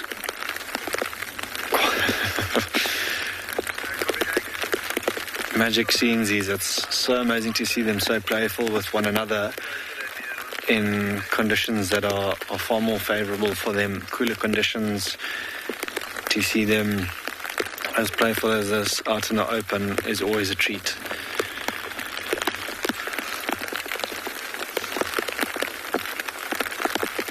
And just nice to spend time with them and watch them do their thing. And if playtime gets a little bit too much, they'll start batting each other. And if it really gets serious, you might actually hear them snarl and growl at one another as well.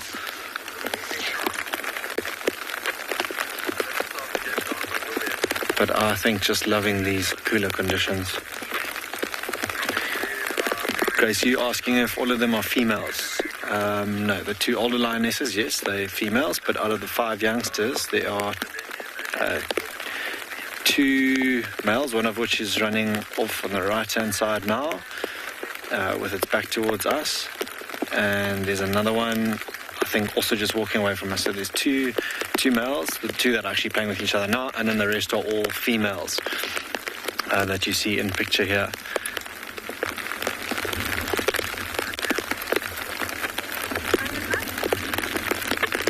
Have a look.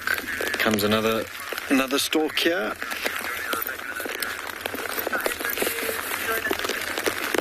Amazing how well concealed they can be when they put their heads down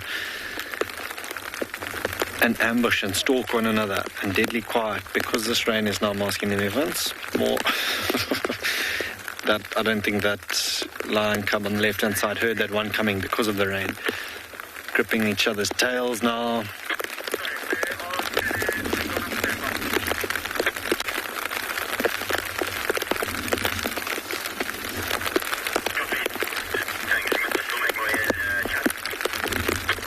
And completely opposites, if you Yeah, and you're asking if they hurt themselves in play fights. They don't, so to speak. They at least don't draw blood, and if they do start hurting one another, they'll snap at one another and growl, or just let each other know that that's too much. But amazing to see now, the experience-wise, how the two older lionesses will keep their heads down, sort of try and brace themselves in weather like this, whereas the 5 youngsters are just fully embracing it out in the open, biting each other, playing with one another. See, I've spoken about them getting a little bit of moisture from grooming their coats now as well. Quite a bit of that going on, but one of the older lionesses now just shuffling around, also just trying to put it back to the rain.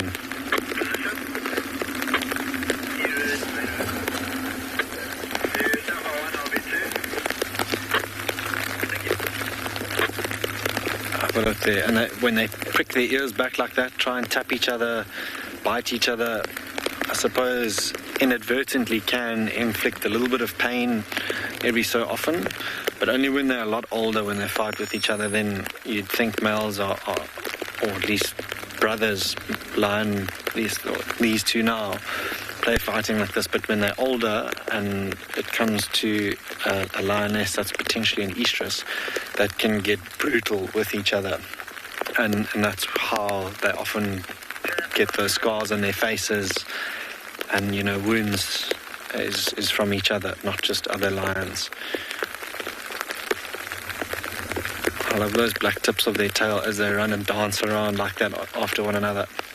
Super playful this afternoon, these lions. It's actually amazing to watch. Stop and rest every so often, but then they're back up and at it. Have a look at that one stalking. Look how low it goes to the ground. Lies in wait, as it would as an adult if there's something, potentially walking its way.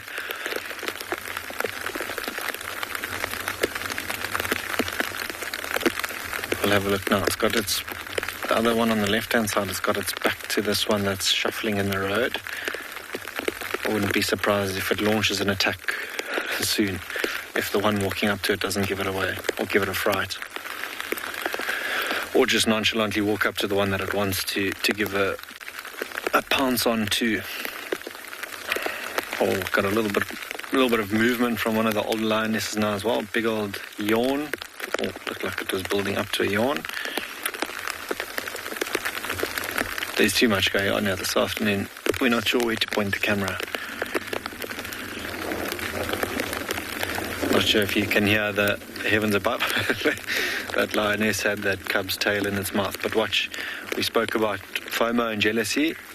As the one plays with mom, have a look at the rest of them all tucking their ears back, want to get involved as well.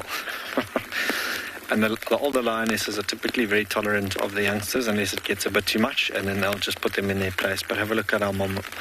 He's also getting involved now. A big slap of one of her paws, and the cubs down and out.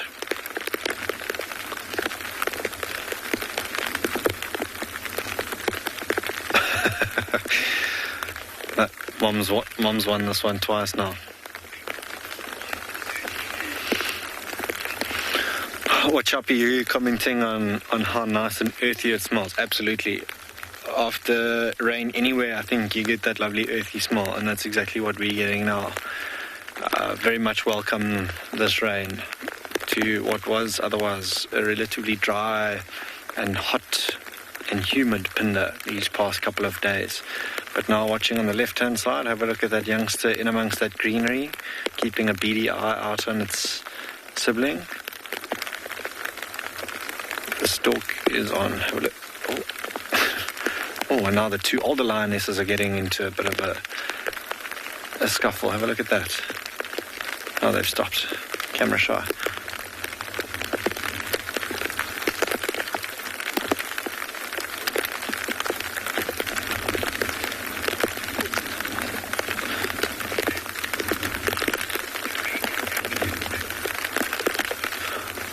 Horse lovers commenting and saying this is the rain's making them hyper. Absolutely, it's getting everyone ruffled, and I think just excitement now that we have had some sort of rain here on Phinda.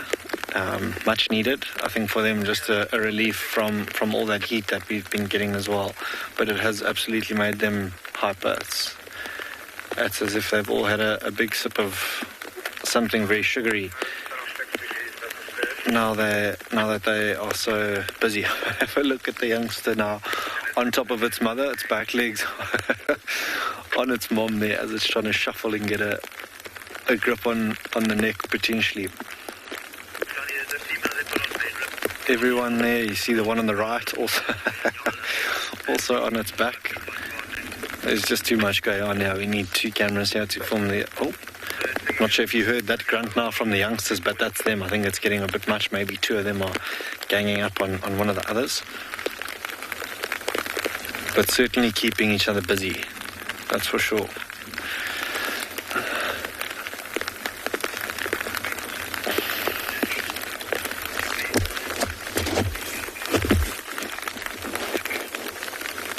Lakshan, you're asking if the male lions ever teach the youngsters how to run a pride.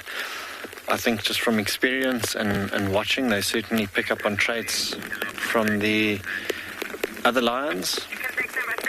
I'm not sure if there's a manual that they go through with one another, but they certainly do, pick up on lessons. But it's more the lionesses that teach them, those invaluable life lessons of hunting and protecting themselves and each other. The males are often off on their own, patrolling territories and maintaining territories themselves. So for quite a bit of the time, like now, they just aren't around to teach them lessons like this of submission with one another.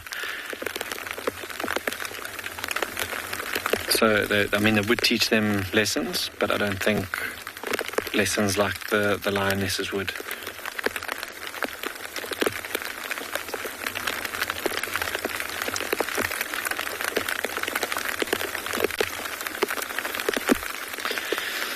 And all of this expended energy, I can imagine the youngsters are going to be quite tired. They might just flop back down at some stage, but now that one of the older lionesses is up, if her and the other mom decide to get up and move, they'll all have to follow suit, but they'll probably start lagging behind, flop back down, and must try and muster up the strength to keep up with the moms.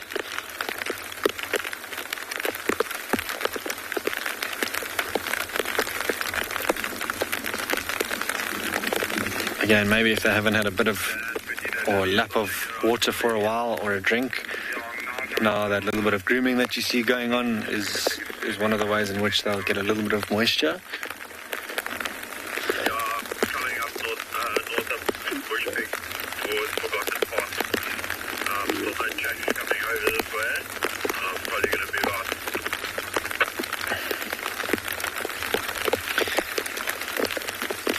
That's very cute.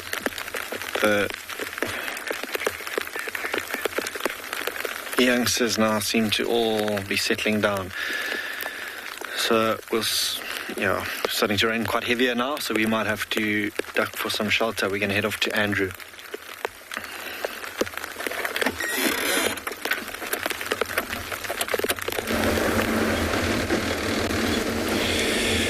Good idea to look for some shelter, but it's rained. And now I'm planning to make my way back to the male leopard to see if he's still there, which is now getting slightly much cooler. If it does happen that he's still there, then we'll spend time with him just to see how he begins his movement after this hot that has taken place during the day, the whole day.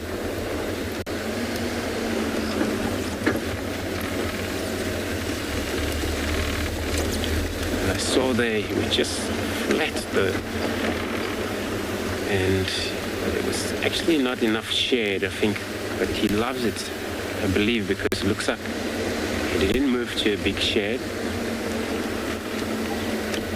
It's because it was tall grasses that provide a beautiful shade around him, so he loves it. It's going to be very much interesting just to see when he's mobile, whether he's going to go north or whether he's going to go to Galago Pen, which is not far from here, where he is right now.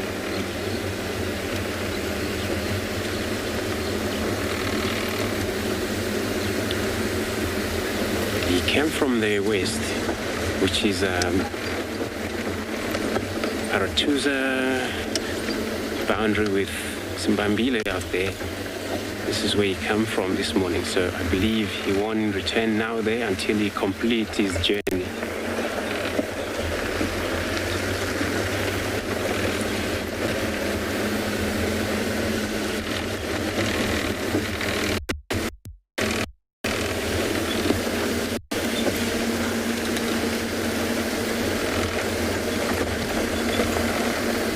So the journey is going to make sure he patrol his territory, respray over and over again.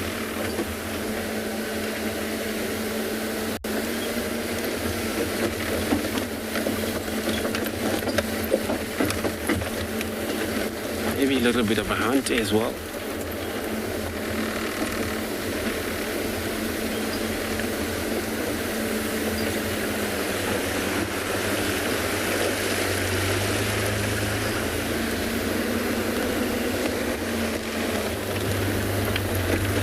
Back there was a lot of impalas where if you decide to change directions, move in that directions, then he's got a game to hunt.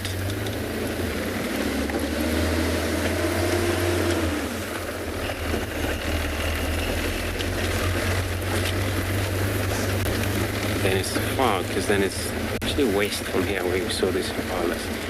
Around quarantine also it's quite a lot of game. They're more likely to find beautiful impalas in that open area.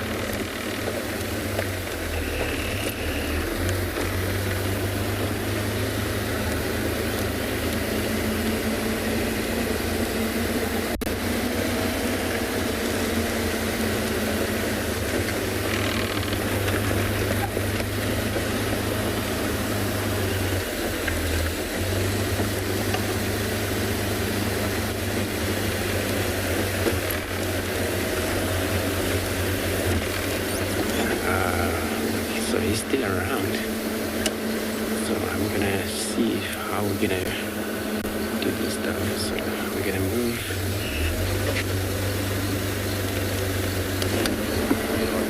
Okay, cool.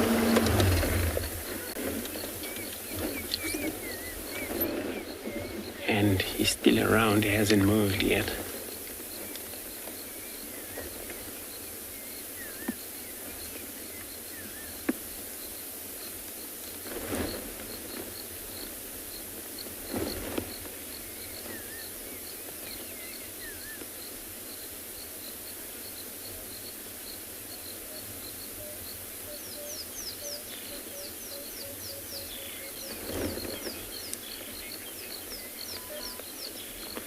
Riley, I think I'm 100% agree with you, and he's an allergent, and when you say it's your favorite, and I love him as well, so he's a cool cat though. Apart from where we saw him this morning, moving along that road and smoothly just walked past our vehicle this morning. So he's so cool. He's very much comfortable cat out here.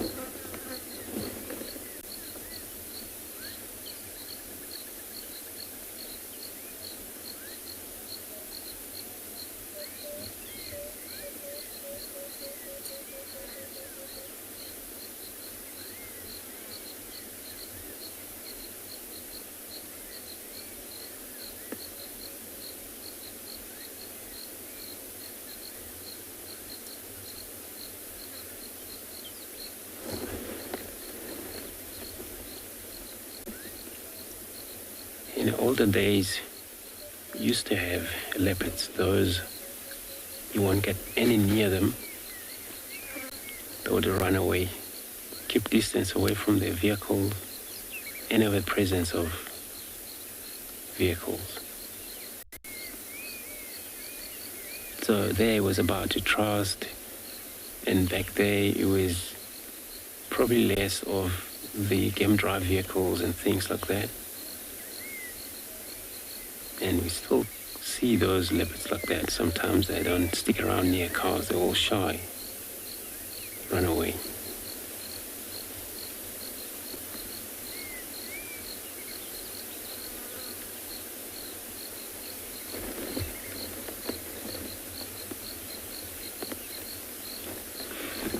Arnold, so you're asking if all leopards in Djuma are related. A lot of them related, only apart from Shidulu, the female that she came from the west, usually around Ratuza property, boundary with the Simbambilo on the western part, sector of reserve here. And at Sibui, where she usually south, in probably boundary from Malamala, but she do come to Djuma regularly and go back that way.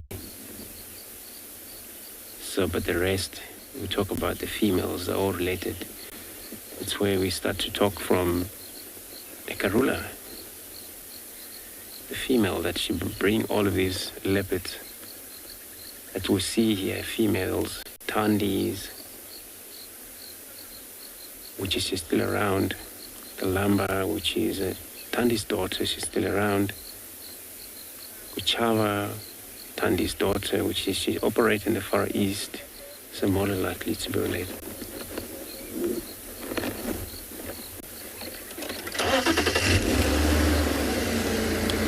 So I'm going to reposition here. Go back to where we first started to see him.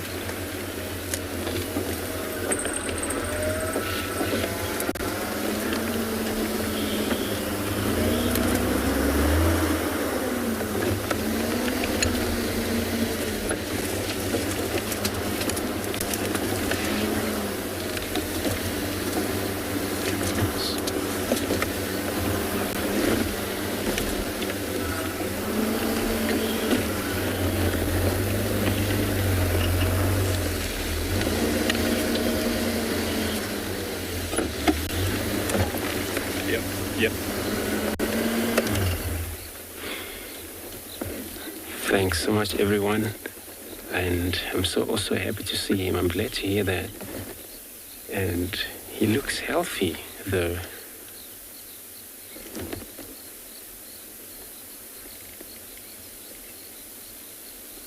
And he's still in good condition.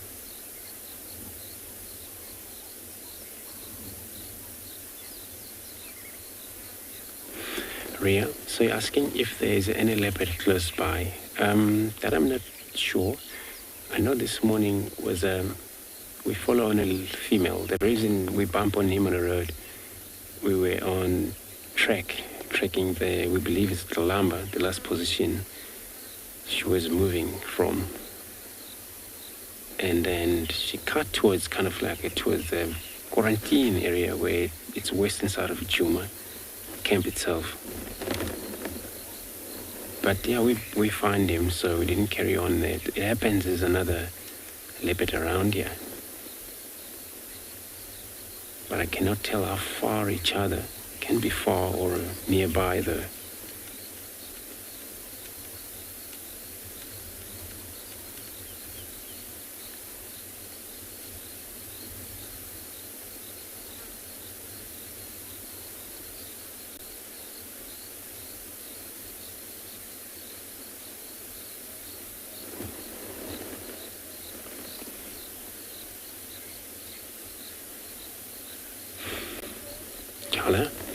Asking if he can still climb trees. Yes, he would. So climbing trees, it's always an energy. So they use the claws, which claws always attractive and so sharpening always. So there is nothing to do with the age or anything. So he can climb trees very well though. He's still very good in condition, as you can see. And he's not sick, no sign of a sick that probably taking place. There is no sign of skinny condition. So yeah, he would still climb trees.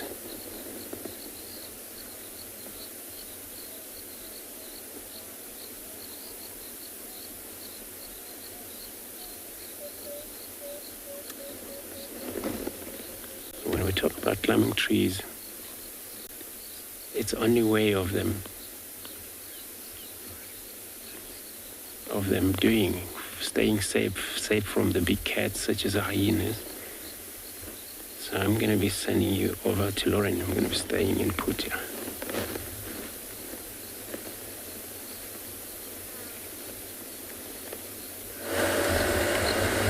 Oh, Tingana can still climb trees, so he can. Oh, he can. Now, we've done one loop, but it's still quite hot. So I'm going to keep looping and looping and looping until I can no longer loop and it gets too dark. I'm determined. I'm being very stubborn today to find what it is I want to find. But we're at Big Dam, and I am going to give you a view of it. We're very close to the Mangilesi border or boundary, whatever you want to call it. And we get wonderful signal up here, which is great because a lot of different species cross over. You'll get cheetah that come in and cheetah that cross out, leopards that come from the Mangilesi area that we're not familiar with that cross in and out. So it's a wonderful sort of area to check. It's a high population of jackals as well. But I'm going to just turn around a little bit and give you a view of Big Dam.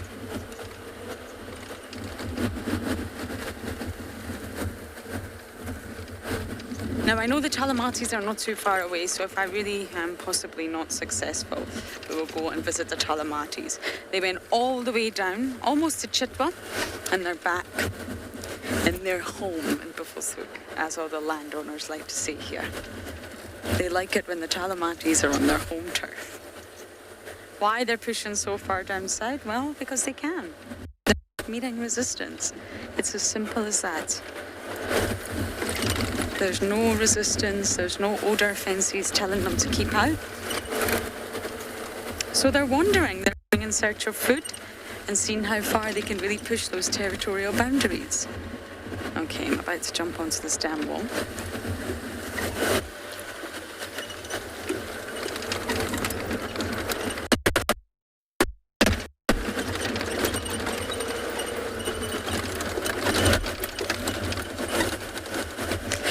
Priscilla, I have no idea. No idea. We're only in the northern sector of the Sabi Sands, and we can only traverse a sort of even smaller proportion of that. So we're only in the northern part, and we can traverse 5 properties: Djuma, Chitwa, Simbambili, Bufalsuk, and Torchwood. So for the whole of the Sabi Sands, I have no idea, Priscilla. I am sorry. I imagine a lot. We only do a very, very small section. Okay, there's a little hippo. Simon, am I going to blind you if I... Okay. I don't want them staring into the sun. There's a hippo. This is Big Dam. We're going to show it to you all. And there's a little calf here as well. Oh, there's lots of hippos. All popping their heads up from underneath. Now it's 6 o'clock here in South Africa, so that means it's slowly but surely starting to get cooler. And that's exactly what we want. The cooler it gets, the more mobile animals get. If Tingana is anything to go by, then, well, you know, I don't think he's moving very much at all.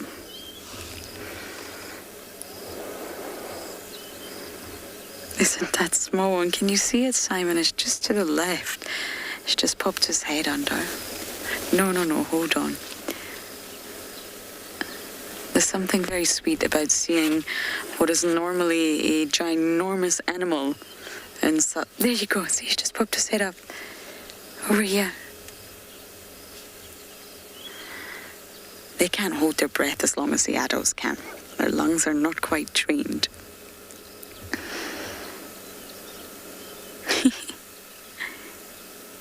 There we go. We're going to go under again. It's far more fun being under the water. But you can see this individual is standing, so that just shows you that the dam's actually not that deep. It's very wide and it's full for sure, but it's not actually that deep. Hippos normally can stand if they want to, because they have to. They have to keep themselves buoyed up.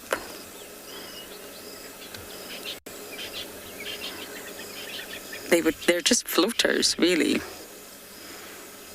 They just float on their tippy toes and keep themselves buoyed up all day, which is a great way to save energy. If you really don't want to waste any energy, then that is the perfect way to do so.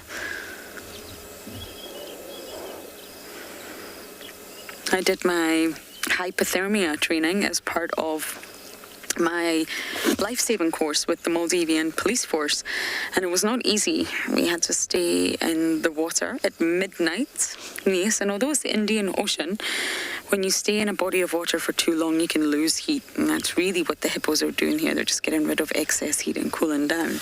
But heat is drawn away from our bodies at a very rapid rate. We lose heat very quickly when we're in a liquid medium. That's why you'll find when swimming in the ocean maybe or a lake, after a while you do start to feel really cold, even although it's sunny outside, because heat is being drawn away from your body. And I did this for 4 hours.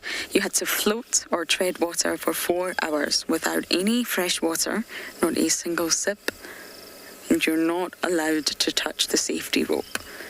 You had to float in cold water at midnight for 4 hours, and that was part of your hypothermia training.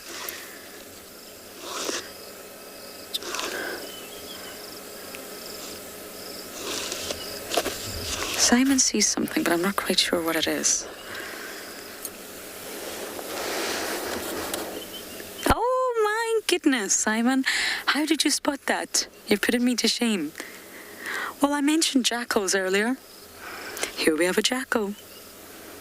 Frozen in time. Hello, Mr. Jackal.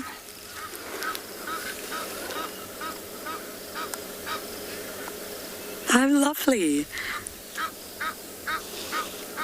They're very small. They're smaller than the Ethiopian wolf and African wild dogs. They're very short and small jackals. They're not large, but they're nimble on their feet, and that's exactly what they want, because they normally are very cheeky and they race in and try and steal from bigger predators. And the fact that they are so light on their feet, they can manage that just fine.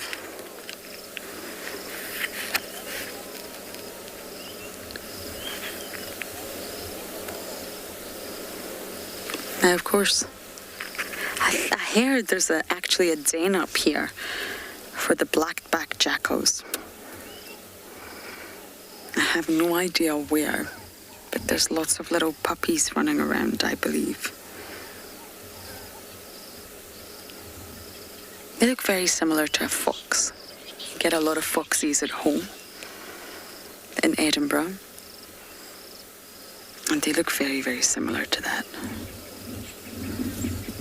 They're not even half a metre at shoulder height, only 40 centimetres shoulder height. That's small. Oh, how lovely. Okay, I'm going to do one more loop, and hopefully we will get lucky. We're going to send you guys down to Tswalu.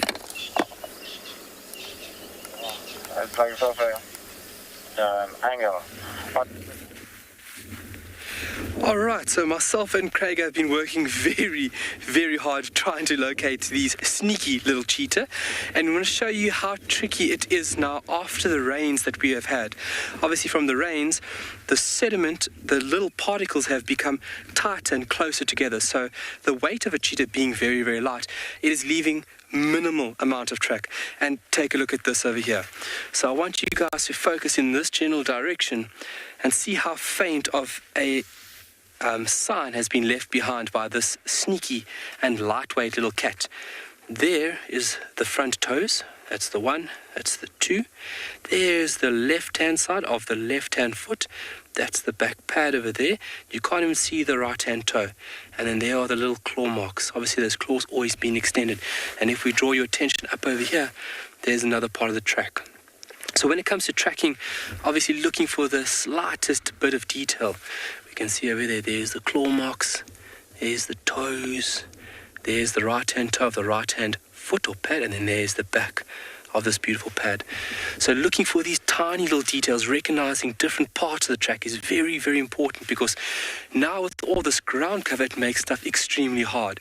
And finding partial pieces, even just the claw, to give you an indication of where this animal has gone. So if Craig can give us a view, look how much ground cover there is to deal with right now. Plus the sediment being very hard is making it extremely difficult. And take a look here, there's another little sign left behind, right over there. So understanding the general shape of the track, obviously what little signs you can pick up or little clues left behind, is very important when it comes to you being an experienced tracker. So from these slightly obscure ones, we're going to show you a nice, fresh and very clear sign. So this is more than likely the sub-adults over here. It's mom and I think 3 or 4 young sub-adults. So come with me over here. Let's take a look. So slowly going, and obviously looking ahead is the most important thing when it comes to looking for these sounds. Let's go a little bit further. There should be another one over here now. There we go. Look at that. And that's a clear one. You can see by size as well, we're looking at about, this is quite a young individual. These tracks would be at about 10 to about 12 centimeters in length. You can see with my finger, that is my measuring tool. So that's around about 10 odd centimeters. And this is a sub-adult here. So a very beautiful track. You can see everything left behind. Main pad, toe, toe, toe, and then look at those beautiful claw marks. And obviously toes is giving us direction, just like our toes, that gives us direction. And you can see the track set of here. Here's one track and there's another track over there. So it shows this animal's walking very slowly, very comfortably. And from the track sets that we've been following, it actively looks like these guys have been hunting around midday today. Obviously with the cool prevailing conditions, these cats have been moving flat out. Oh, we've got Bradfield Swift here. And there's some Swifts above us over here. It's a little bit tricky, but Craig's going to do his best to show you guys. Swifts, yeah, it'll be common Swift, Bradfield, and there might be no little or white-rumped here. You can see the long tails, obviously very tricky. But as I was saying, how they're moving here, you can see how they move a little bit and they get to a bush and they're actually using cover. So the cat coming to the left-hand side of the bush and physically stopping. So it's showing that these cats are actively hunting, and hopefully we can catch up quick enough to see something. And I mean, they are going straight through. So it's really difficult at this point in time, but along with Craig following behind with the vehicle, taking our time and making sure we're doing it right first time, because you don't want to come back on a set. And it's a remarkable ability, something that we used to use back in the day to obtain food. It's an ancient and beautiful art. Victor, do certain animals alarm call, I think was the question. Yes, if we had to get close and I hadn't picked up on a kudu, we are a threat. A kudu would definitely give an alarm call straight away if it sees me on foot. It'll be this deep, very dark, almost like tummy bellow, like a bark. And that also notifies all the other animals. Ooh, do animal alarm calls assist me when I'm tracking? Absolutely, that is like gold. Because animals, especially antelope, alarm call when there's a predator within the area. So if there's an animal that's alarm calling, we move after that. That gives us a sure direction of where we need to go. And where we're going to go right now is to that dune over there. So myself and Craig are going to backtrack. We're going to get to a cut line and we're going to go slightly west, and then we're going to move north to see where these tracks cross over the road. And that gives us obviously direction of where we need to go. More than likely these cats are sitting on top of that dune resting, and obviously using the dune as a beautiful vantage point. So sitting on top there, scanning for available prey, and hopefully we can get lucky. But look how beautiful it is here. Take a look at this, folks. In the mixed, tangled mess of the arid savanna, obviously very, very green right now, but what a privilege it is.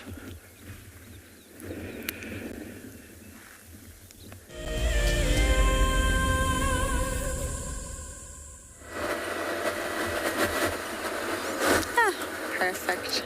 There you go, Simon. Just landed right in front of us. A roller. We're still on the search. Oh! Birds, why are you being so uncooperative today? We had little bee eaters for you earlier, so you could make a comparison with the Carmine. And we had some Cheetahs, but nope, Mimi. So I'm still looping. I'm afraid. Looping and looking, as one likes to say. But it's actually very sort of fulfilling. Traversing a new area. This is the first time I've ever driven this road. It's very thick. I mean, the grass, I'm touching it with my hands here. It's very, very long. I would be surprised if you could find any animals in this long grass, but we're still trying.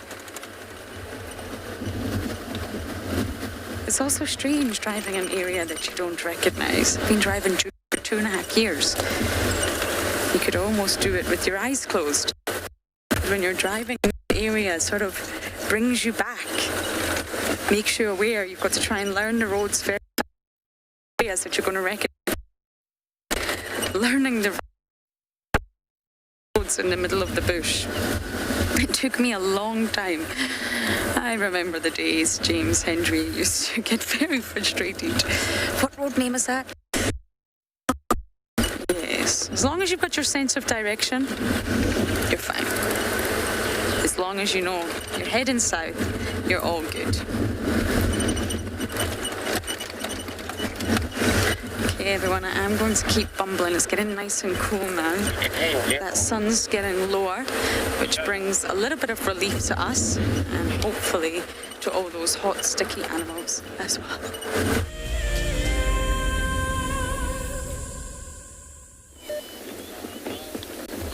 Thank you very much, Lauren. So our legend, Tingana, now is up.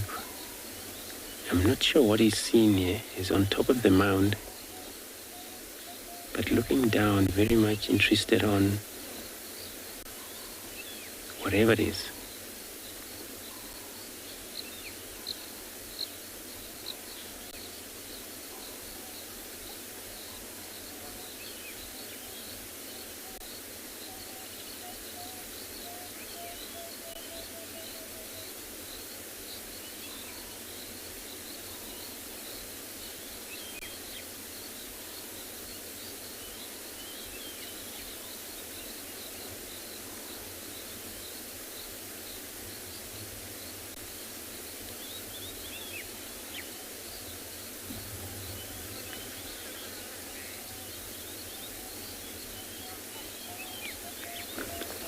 Claire is saying he could be looking for the scrap hair. Yeah, could be one of those. You're right there, because they sometimes they use brushes, thicket to hide for a day. Those scrap hairs, only come out when it's dark. But you can tell that he's really or heard something that is not too sure, or they have a good sense of smell as well. So maybe you already know what is in there.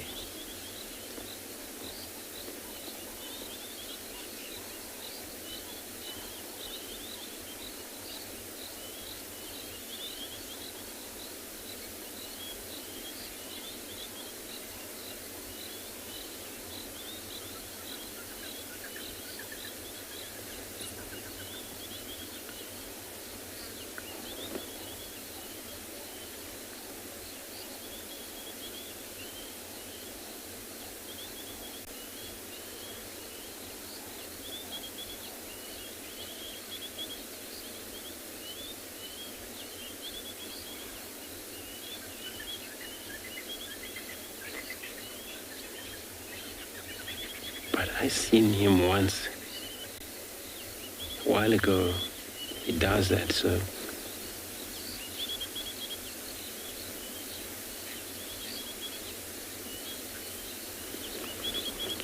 Justin, you want to know what's my memorable leopard sighting? I know we don't have Mvula anymore, so he was, and only the day he killed the warthog right in front of me, that was something else. But this is before Tingana came into this area that time. So we watched all the hunt take place. It was the early morning. So he knew that probably was some warthogs in that mound. So he waited until there is a good time for them to come out. So the mother managed to move out, and the second one, but then the third one get caught. So, but it was very difficult for him, so he didn't actually kill it immediately. Since this warthog, they have very much of the windpipe. It's covered with a lot of muscles, so there's no proper neck on these animals, so it's not easy for leopards to suffocate. They eventually killed it.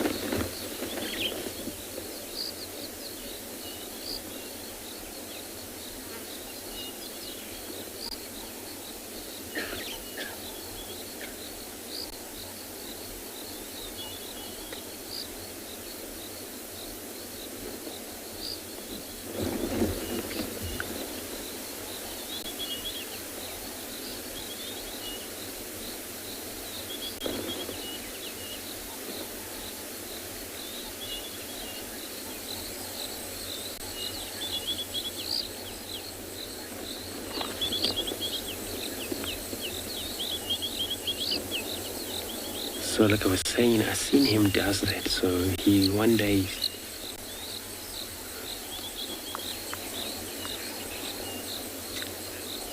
Linda, so he asking how old is Tingana. So his age range anything from 15, 16, I think, somewhere there 16 years old.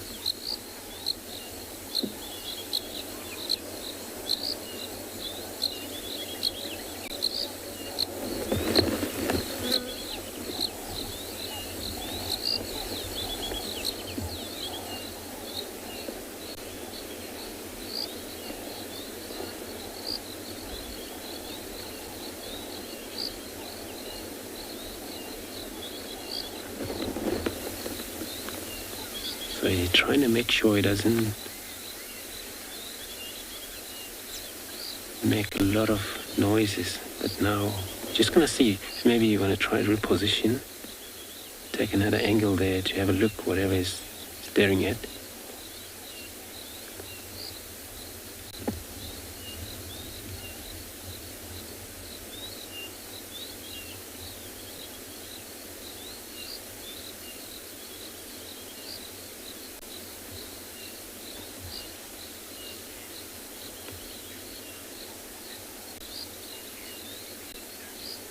Jen, you're very right though. They look like a statue animal, especially right on top of this mound.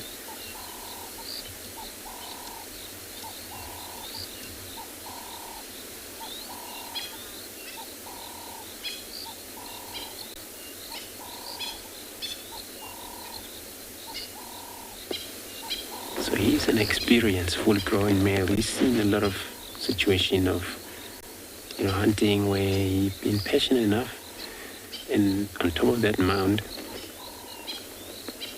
hoping for something when he come out of his holes, or those mongooses, those scrub hares, and if that maybe is the reason he's there for, smell something that is inside for sure. He would stay here until late for it to come out.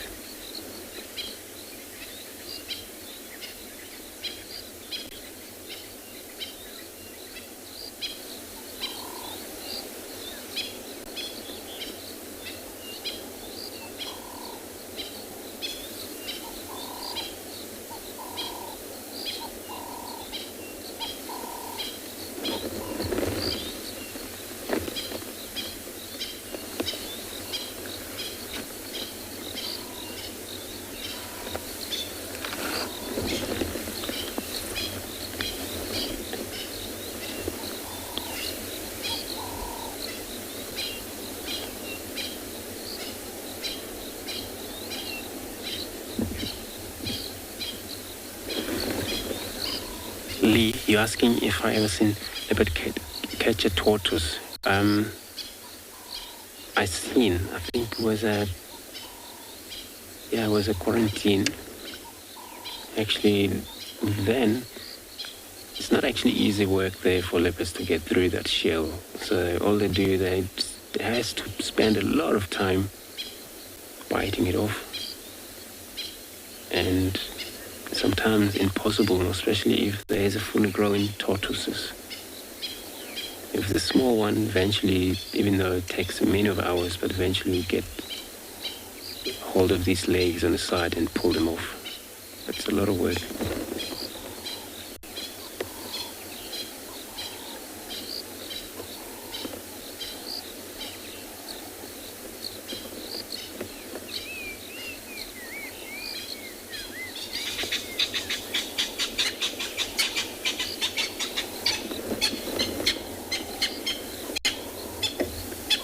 He's not worried about the birds calling on the background because they're calling probably because of him. He knew that.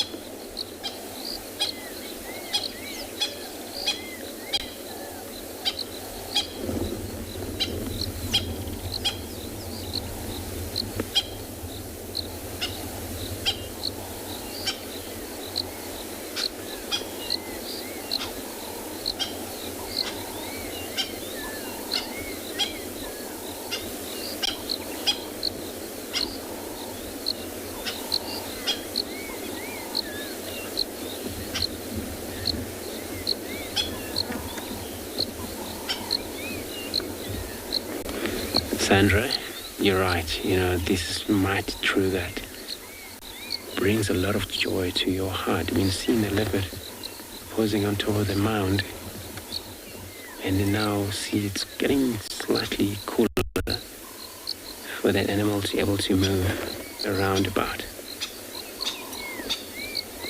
So I agree, it's actually brings a lot of joy. But apart from that, they're so beautiful animal there.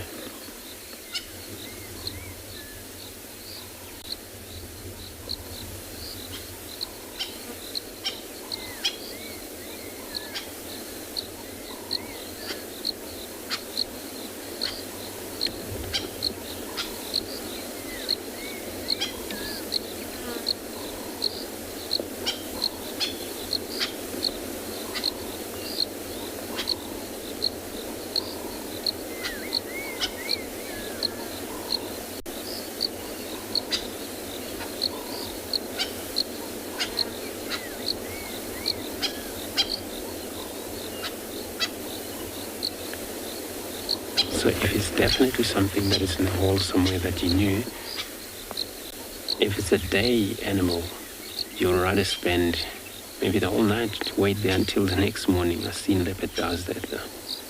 So there's a lot of night. But only if those warthogs, more especially day animals, that they won't come out at night, so that animal has to wait. But aim on the entrance. There's the sunrise, and he knew that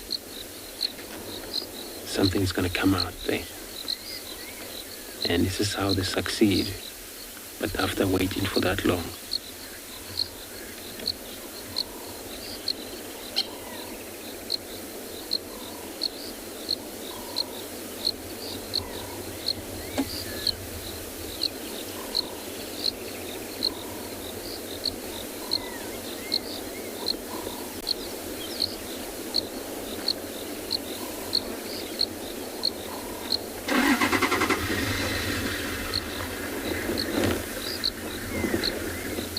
That was a second vehicle that was watching from the other side, probably trying to reposition.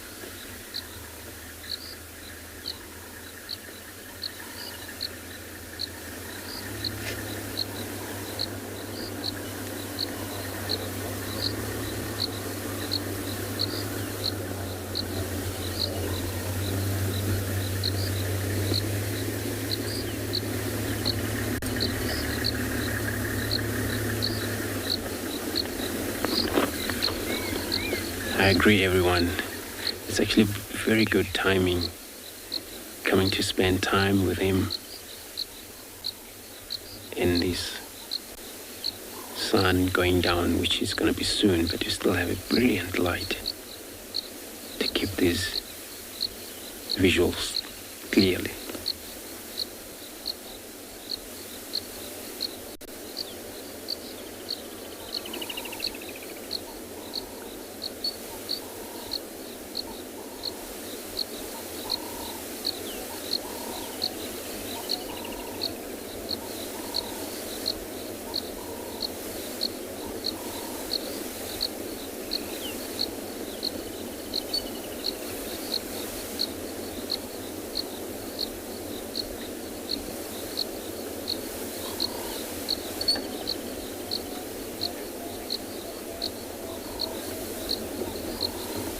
So I'm going to stay put here with this beautiful Tingana. I'm going to be sending you over to Tswalu.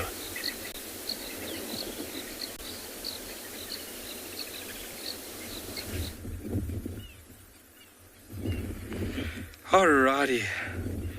While going on there, we found a fresher or a better set of tracks crossing the ones that we were tracking. And so we diverted and voila. Lovely. Makes my heart very happy that we've got something to show you folks. This is mother and two here. And you can see it's a cat that has been viewed before because of its very relaxed behavior. There's certain individuals on Tswalu that you would not get close to them even if you tried your hardest. But a lovely sight in the mix of all this green grass. And those two cubs looking very, very healthy.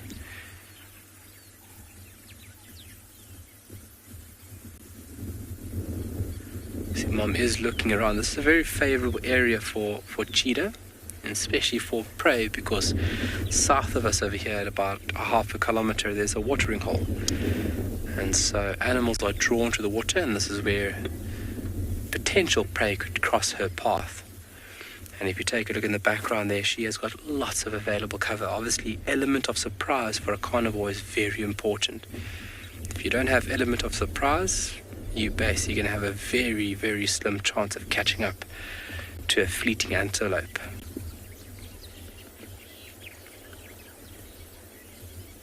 What a beautiful scene. Wow.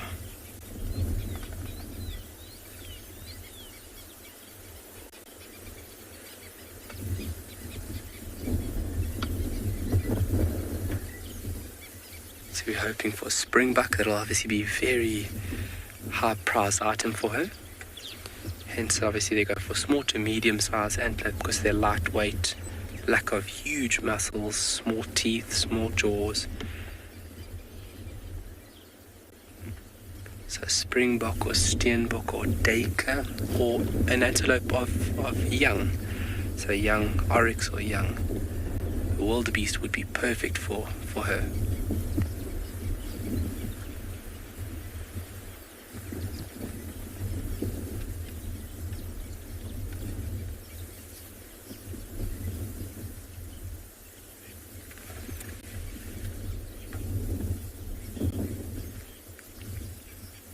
Getting some cool screenshots. Great to hear that. Our hard work has paid off. I'm glad you guys are enjoying it. So this is what it's all about, is leading up. It's really exciting, being on a vehicle or watching it, just like you folks are with us now. The lead up to eventually finding an animal. But I find it very exciting, the tracking and picking up all the signs and following up, and eventually having the luxury of viewing these beautiful and endangered species. It is a real privilege, I must say. Oh, that male looking very angry there on the right. It's one male and one female here, if I'm not mistaken. The siblings.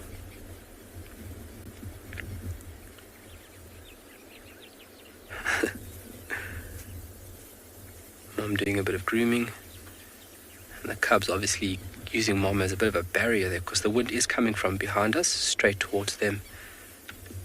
Wow. Tiny little head on a very long streamlined body. Looks like she's going to get up soon. Bit of grooming, yawning, stretching, and then hopefully we have movement.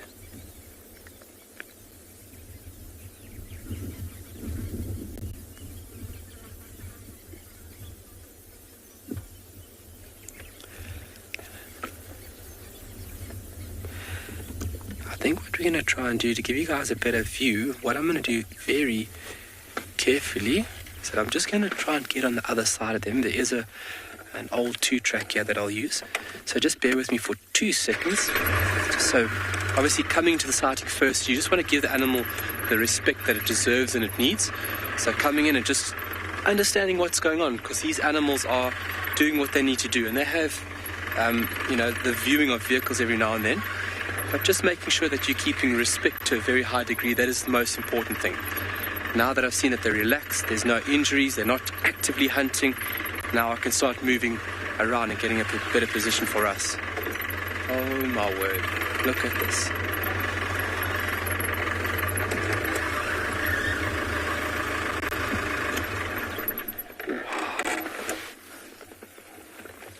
Fantastic.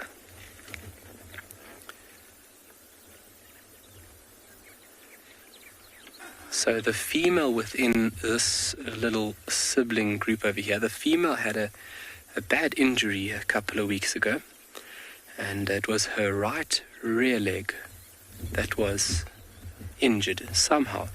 Obviously injury with these high profile species is an uncommon thing, and how much physical force they put onto their body is tremendous. I don't know how we don't see more cheetah, with broken limbs or fractured limbs, but we'll see when she gets up, because I would love to see on how she's doing. Her body condition looks great to me from here. If a cheetah or an individual was really injured, obviously that will detrimentally affect feeding, and obviously the feeding will affect the body condition. Mutual grooming there.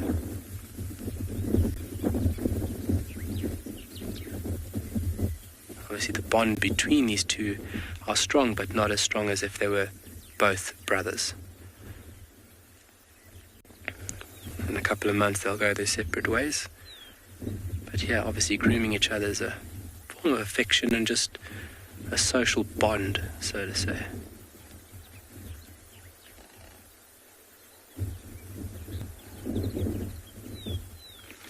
It's beautiful.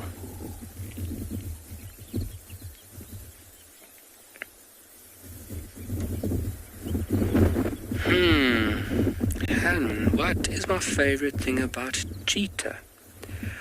I would have to say, that is actually a very good question. I would have to say it would be the activity. If you take a look at the general activity, look at Mom's head there. The activity of cheetah I really enjoy. I mean, lions are lovely, but they tend to be quite snoozy for a very large portion of the day, where cheetah are, for me, one of the most active larger cats. So I'd have to say the activity is their nicest thing for me, and their appearance is just absolutely beautiful. Oh.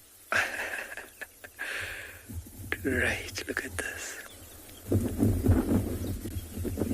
Give Mom some love. See how that tail is designed. It's not round. Look at Mom's tail there, how it's flattened from left and right.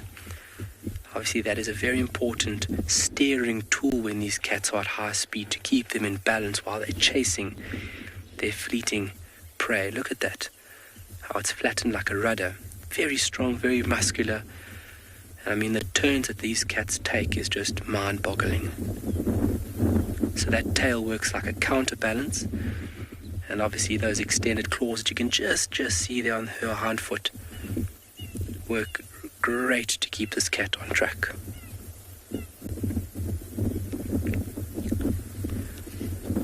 So looking at the age of these cubs, this female would be coming into estrus very, very soon. So you'll find that if males do find her, they would try their utmost hardest to woo her in the correct way. And obviously it's something, if you look at across the board, it's something that's very rarely documented, even into this day and age, is the general mating behavior of cheetah. We can tell you step for step with lions and leopards, but with cheetah it's something that's seen every now and then, but very, very poorly documented.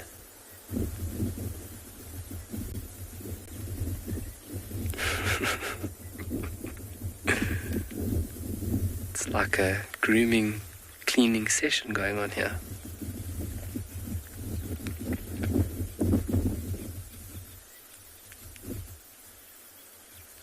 Sure.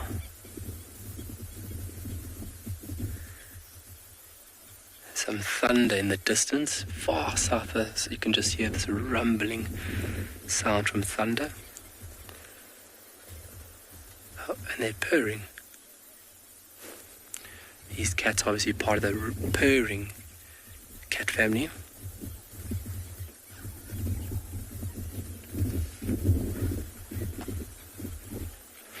Luna, why don't female cheetah form coalitions?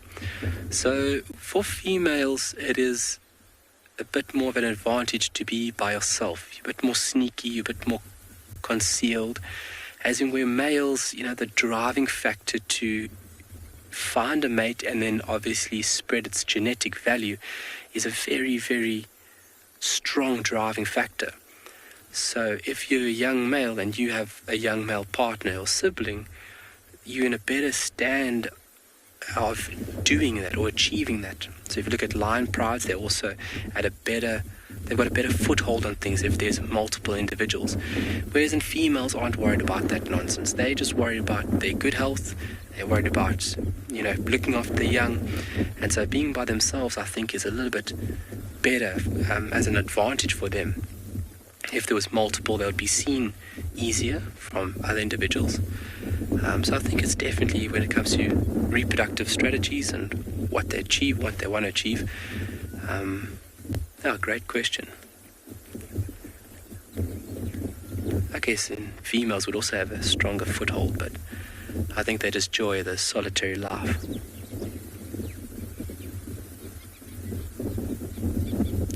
You can see the structure of the individual that's sitting up. You can see how round and very strong his face is. That is a male there. And the one that's laying down is the little female. You can see her face a little more petite, a little more slim.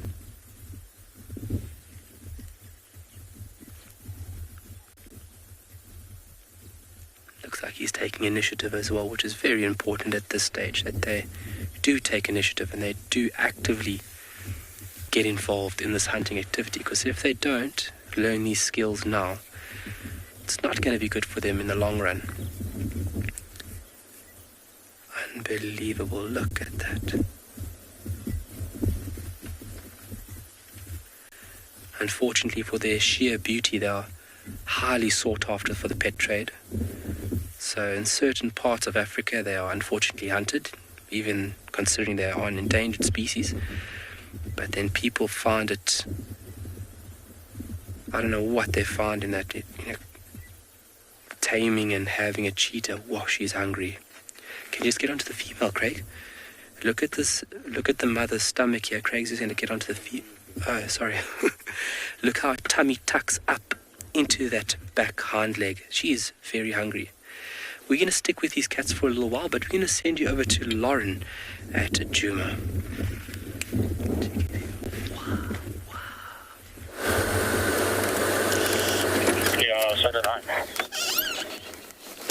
We have the Talamatis walking right towards the car. We've just bumped into them on the road.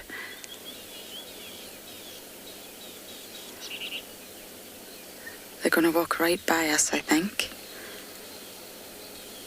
Unfortunately, I didn't get lucky with my other search, but it leaves a lot of promise for tomorrow. Simon, I'm just going to pull out the way a little bit. I don't want to block the entire road. We literally just drove into them. Of course, we knew they were in the area, but let's just give them a little bit of space.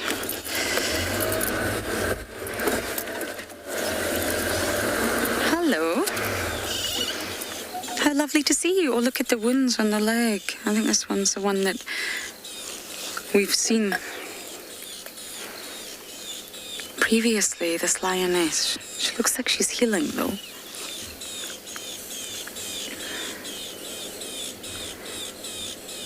Look at them all just coming down. Apparently they've been looking at impala for the last little while, so they're hungry. They're definitely in sort of alert hunting mode. Wow. Hello, Talamatis.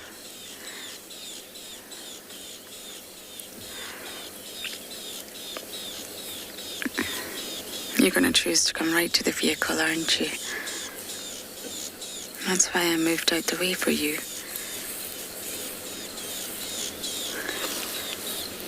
They're coming right past the vehicle. This is incredible. So I'm just going to sit really still and stationary. I'm going to keep talking. This boy's getting extremely big, aren't you, boy?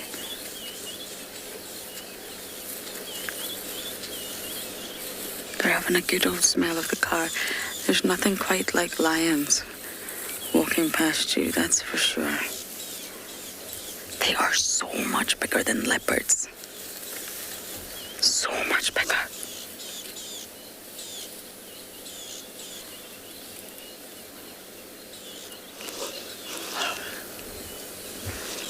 Hello, good evening.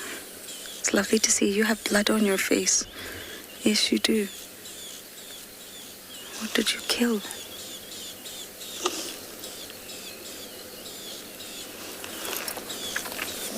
I've got the Ngala here on the road. Thank you.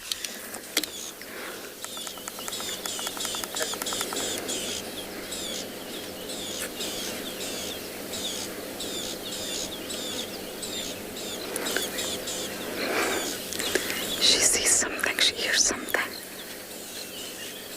They've all got blood on them.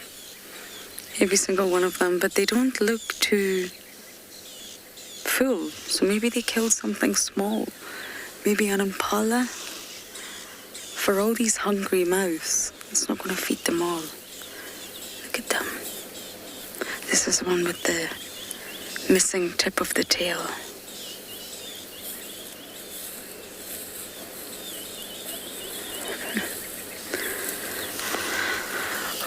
Now I can breathe. How was that for you, Simon? Are you breathing back there? Okay, Simon's alive. I think we've got more coming. Lions are very habituated to the vehicles. As long as you sort of stay still, sudden movement would not go down very well. And just keep talking. They can hear me talking from all the way over there. So there's no point in sort of changing the way that I'm speaking or my tone.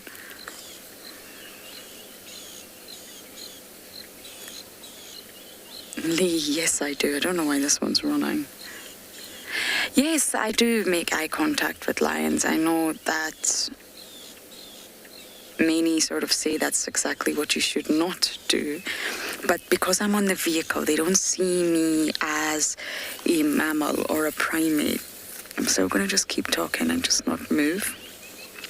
They don't see me as a threat. All of these lions have been used to seeing the vehicle since they've been cubs. Oh, there's another one. This lion train is never ending. And they sort of see the vehicle as one. They're aware of your presence on the vehicle. I firmly believe that. 100%. But they don't identify it as the same creature that they see when you step off the vehicle, if that makes sense.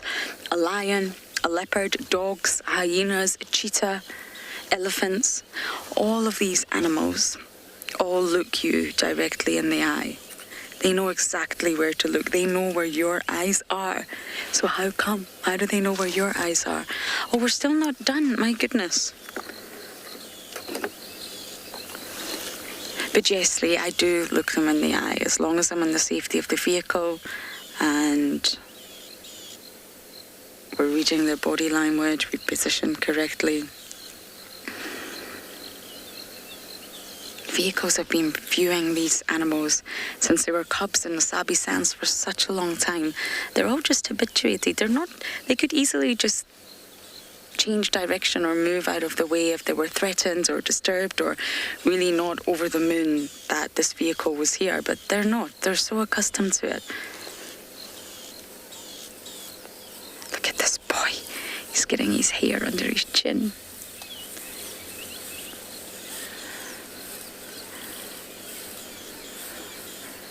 They've definitely had something to eat, 100%.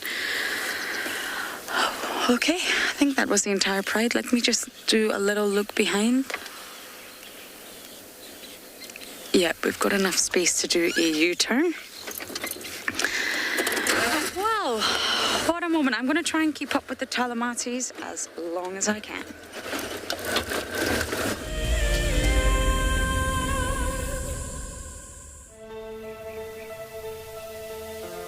How insane is that animal?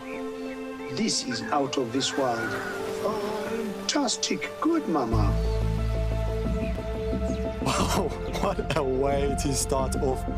It's just such an incredible privilege to be out here. It just keeps on delivering. There you go, there you go.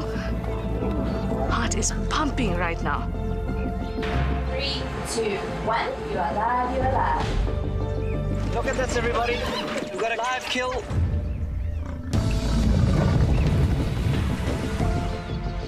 The croc's holding the tail. It's holding tight. Lucky wildebeest. There's nowhere to go. This is a disaster in the making. Something that I have never seen before in my entire life that you are now watching live. My heart is in my mouth, everybody. Look at this. It's gonna make it. It's going, it's going.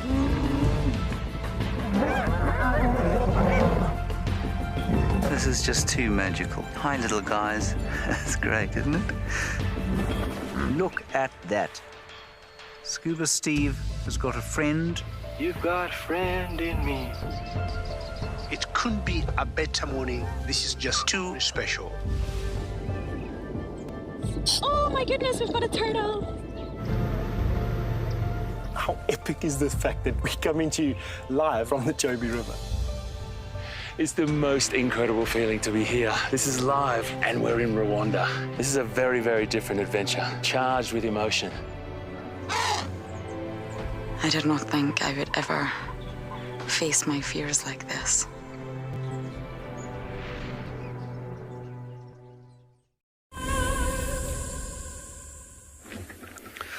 Yes, and we are mobile. We are mobile directly due north. The little female here is the individual closest to us, and you can see her hind left hip is not moving like it should. It's not moving like it should be moving. You can see how her bum kind of sways, and she's kind of putting her foot down shorter on her stride. A little bit of hip showing there, which is not too much of a concern, doesn't look too bad. But she's definitely hurt herself somewhere along the line. And hopefully, fingers crossed, that just comes right.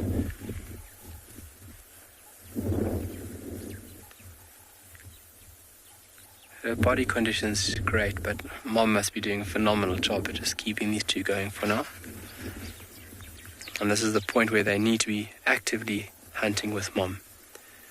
This is where they're learning all their true skills and techniques on how to hunt.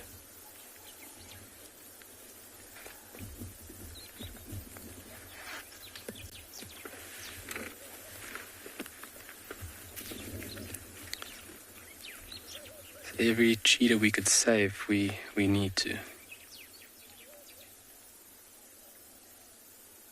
So Mom right in the front there.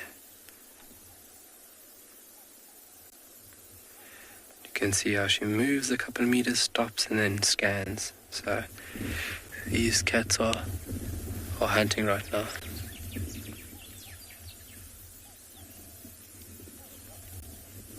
Ian, do cheetahs ever go up trees? To scent mark, yes. I've seen cheetah numerous times going into trees to scent mark. If you think about the scent being higher, it is then traveling further. and then jumping onto social weavers. We've seen that a few times here on Tswalu, where they are jumping up there to scent mark, but then also to do a bit of a scan, to scan the distance. But climbing into trees generally is not a very common thing. I've seen it a few times, and then also to evade predators. I've seen cheetahs scale up into trees to get away from wild dogs and as well as lions, but not as common as leopard and lion to be up in a tree, just for those two, scent marking and then a bit of advantage. But what we're going to do is we're going to move slowly, just obviously keeping distance at the correct distance, just keeping correct distance, and just ensuring respect is given to these individuals, because obviously they are actively hunting now. We do not want to be any disturbance. And this is also where we need to be scanning for any prey as well. So if we see something, then we need to switch off vehicle, and then just see what pans out.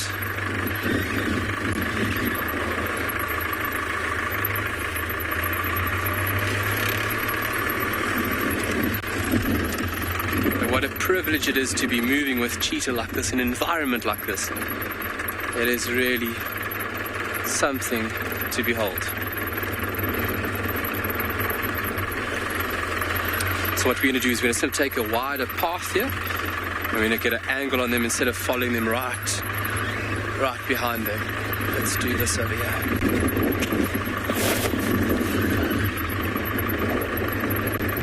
She's also changed direction.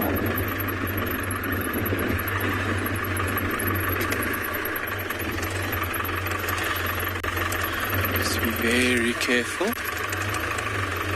So obviously if we hinder her, we hinder her cubs as well.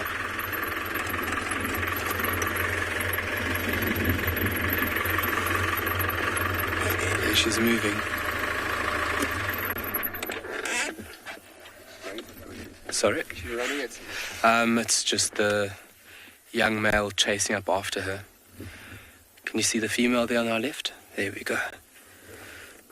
So she's ambling along. Seems like okay. And I really hope that comes right. So Debbie, good afternoon. I hope you're watching. Finally we get an update on her.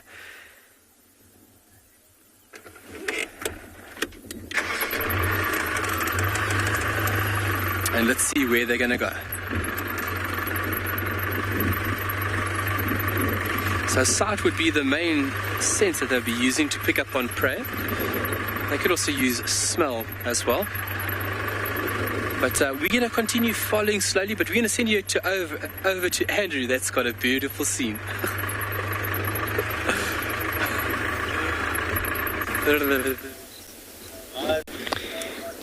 Thank you very much. Look at this sky we got back there. This is all our sunset for this evening.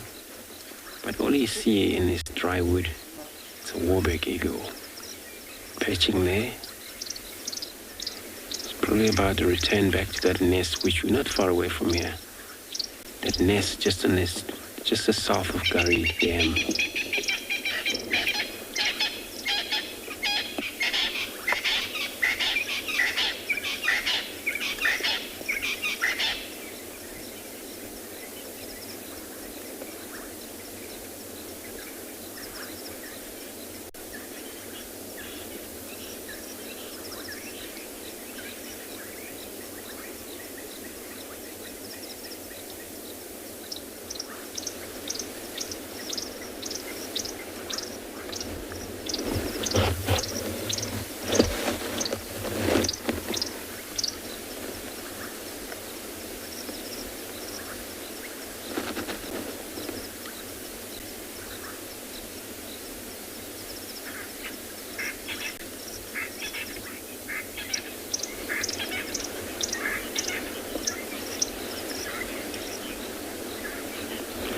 Funny, you're right indeed. It's a beautiful silhouette there of this warbeck eagle.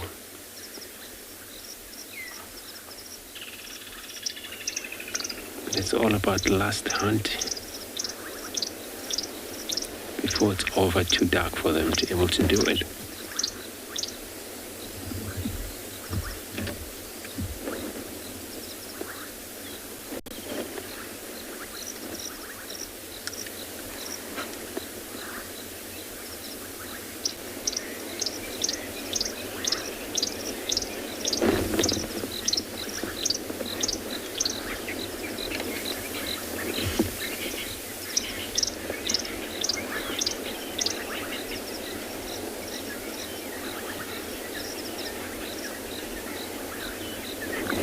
all birds always, remain in pair, male and a female. During a hunt, one would move differently, but they will probably rejoin again, especially this time of a day when light is getting less and less.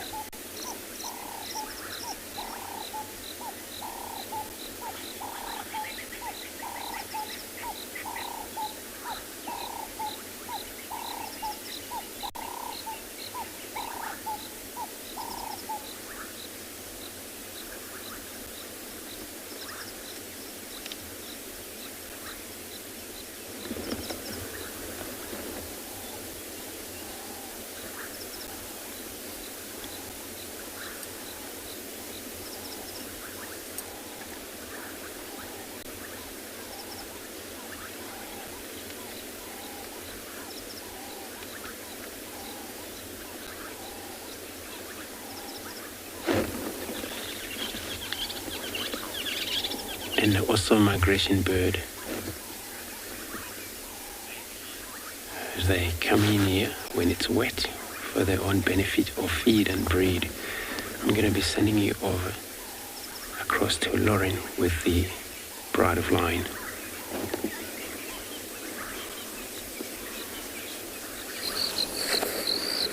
Simon and I have also been enjoying the sunset. The Talamatis also have been enjoying this moment. They're all grooming, cuddling, lots of interactions between individual members, but it looks like they might be getting mobile again soon.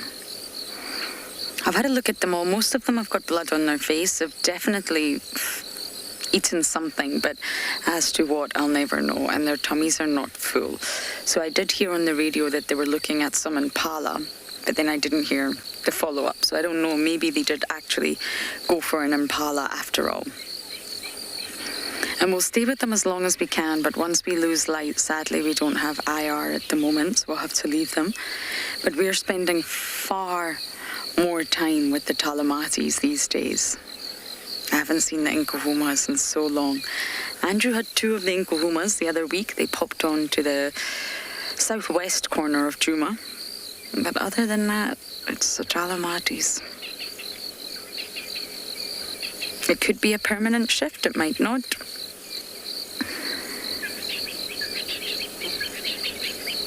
Nothing ever got... Is that effective, young man? It doesn't look very effective. Okay, it is. That's fine. Just checking. The sort of 3 strapping young males that came in recently, nothing's also been heard from them. They came in from the Mangaleti side, which is up north, and they came down south. And although they're far too young to be setting up shop, to be claiming a territory, they were definitely exploring the land, that's for sure, silently. But I've not heard an update on those young boys.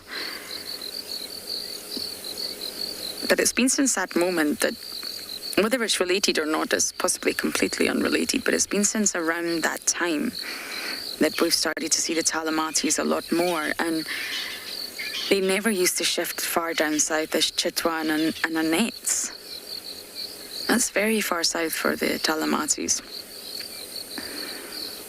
Torchwood, they were very close to the Torchwood Pride the other day as well. And of course, all of these prides move around one another. It's like one mobile jigsaw puzzle. But still, their territory has shifted quite substantially. I remember we only could view them from the boundary line when we were not allowed to cross over into Buffelshoek.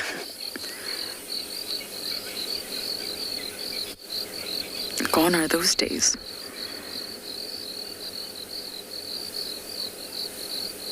When you see flat lions like this, you really, I personally forget how large they are. You're so used to spending time with the cats out here. They are so large.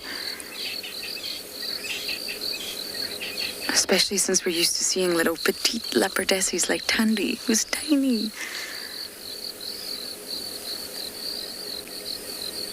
lionesses. Outweigh, they're taller, so much bigger than a leopard is.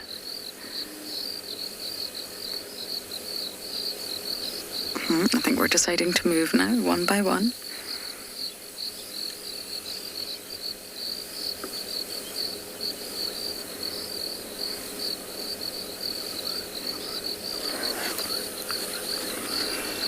You always have the slow coaches at the back, but no one likes to be left behind. They will follow.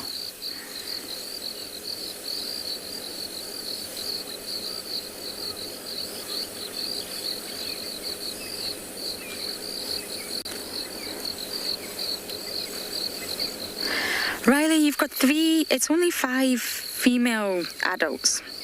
Only 5. And the rest are actually sub-adults. So you've got 6 females and 3 males. And the males, absolutely. The 3 young strapping males, they will break away. They may even form their own coalition because they're related, they're relatives.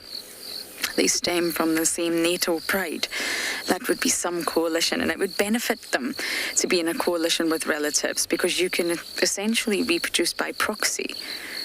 So even if you haven't successfully fertilized all the females that you've been mating with, you can actually, if your brother or your cousin does, you're still benefiting in some way because it's your similar DNA, you're related to them. But the females, that'll be a pride of 11. So there could potentially be a split at some point. That's normal for prides to split eventually. But whether they will or not, I cannot say. Once there's too many in a sort of collective, herd, a pride, a pack, they can split. It's not sustainable. Too many mouths to feed. And we've got a vehicle up ahead, I'm afraid, so we're not going to be able to maneuver around right now. The vehicle's also stuck behind the lions. A little bit of traffic here. So I'm not sure we'll be able to follow them anymore because we're losing too much light, but that was an incredible sighting with the Talamati pride.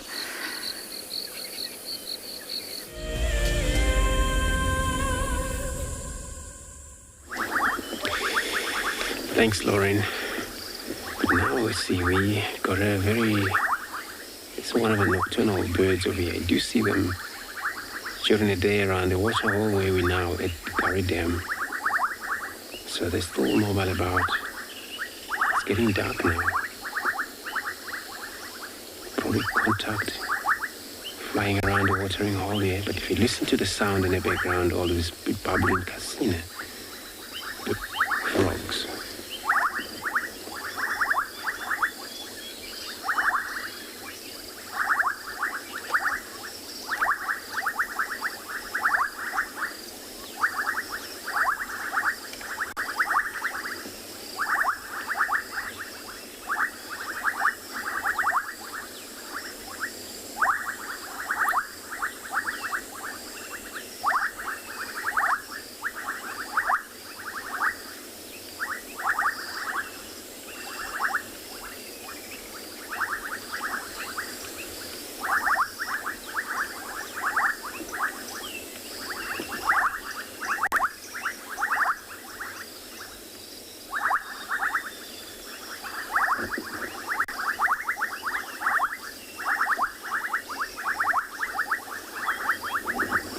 It's such a cool beginning of the evening. All frogs are shouting about.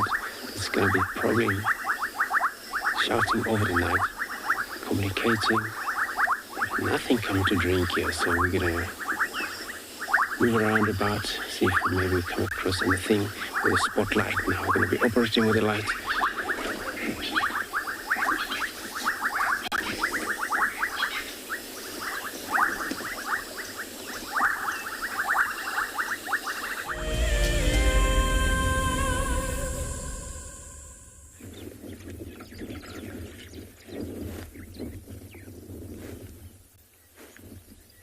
Alright, so they have moved a little bit more further north. It looks like a mother deerest has seen something. So we are just increasing the gap between us and her, just to give them obviously the utmost respect.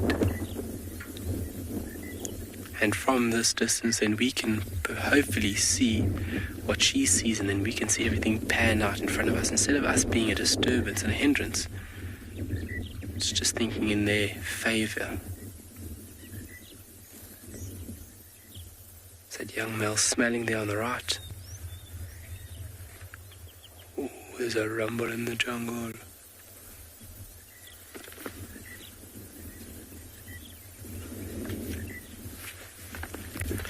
See, Mom's still moving north. And there the cubs follow.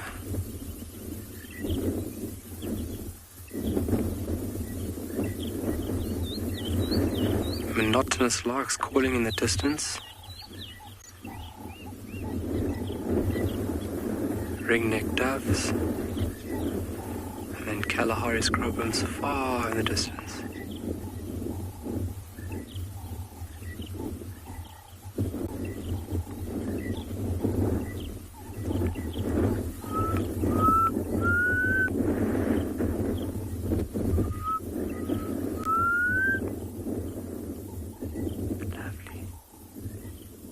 They look so much more brighter at this point in time in the mix of all this green grass. So I'm going to wait for the female to move through there, and we're just going to move slightly up and see where we can get a gap. Okay, let's move up a little bit here, Craig, before we lose all visual.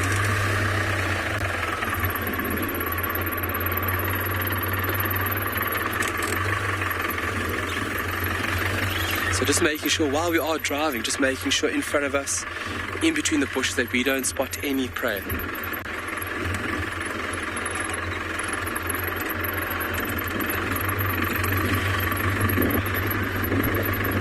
And I would love to know what she sees in there, because I don't see anything.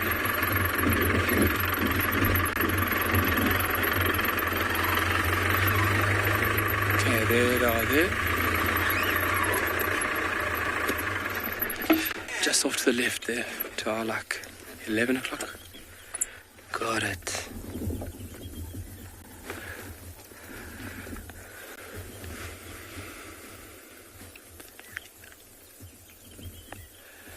So where they are moving towards the base of that mountain, you can just see, it's clawing the tree a bit. Cleaning the claws, stretching ligaments, leaving his scent. Very prominent behavior displayed by cats.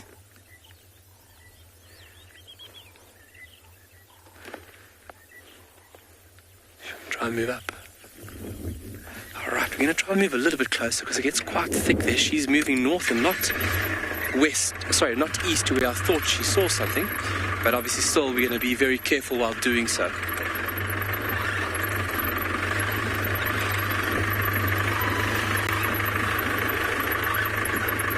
Also just got to bear in mind when off-roading, obviously it's a luxury that we have.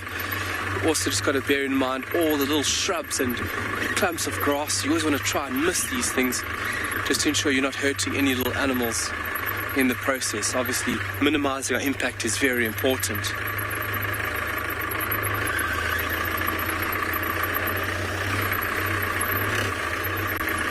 Okay, so they moved into this thick stuff right there to our right-hand side.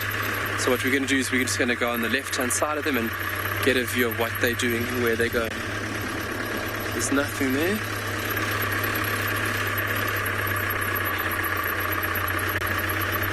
Okay, I can still see them.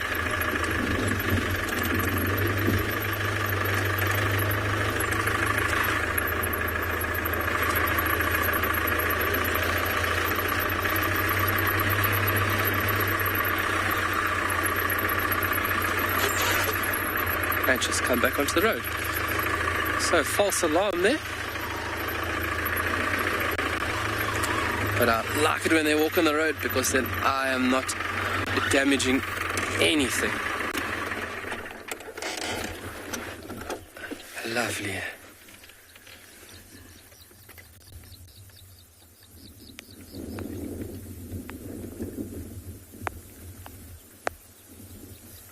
Just move effortlessly, these cats. I mean, their normal walking pace, they can cover quite a distance on a general bout.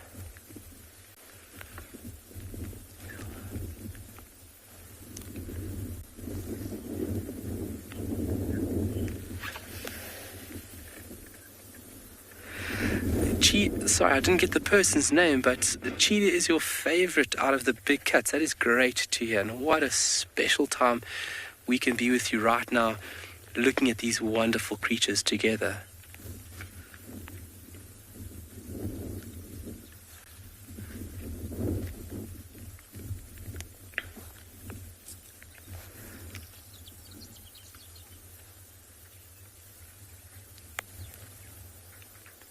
So once they hit that bend there, we're going to try and move up a little bit closer.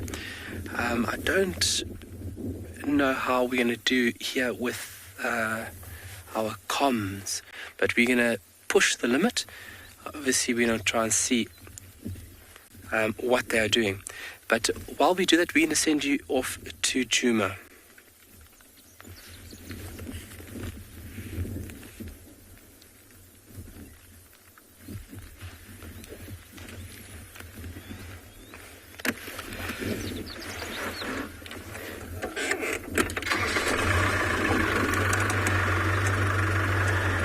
Alrighty, so we're going to try and move up a little bit closer on them. Let's see what they do.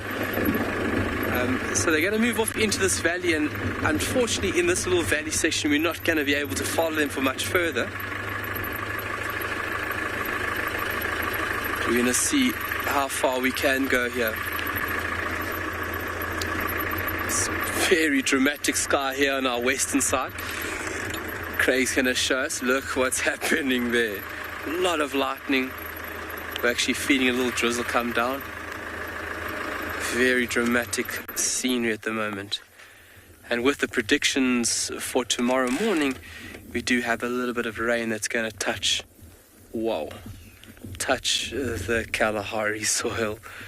Lots of lightning. Wow, look at that.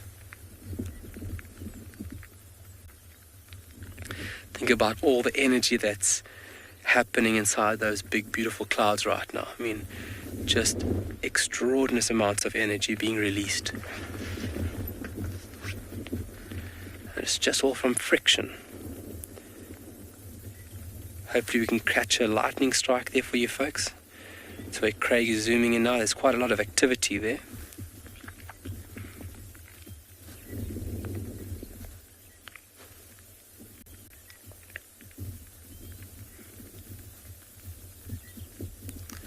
Wow. And this is coming in from Namibia and Botswana. That's pretty far. And we're not far away from the Botswana border. So all this dark mass stuff moving in here from the northwestern section is coming from Botswana and that of Namibia. And it looks like quite a large system. You can see how dark it becomes there in the top right-hand corner of your screen. And then just obviously the continual light factor happening, and then I don't know if you guys can hear the thunder in the background. So it shows there's a lot of stuff moving there. Wow.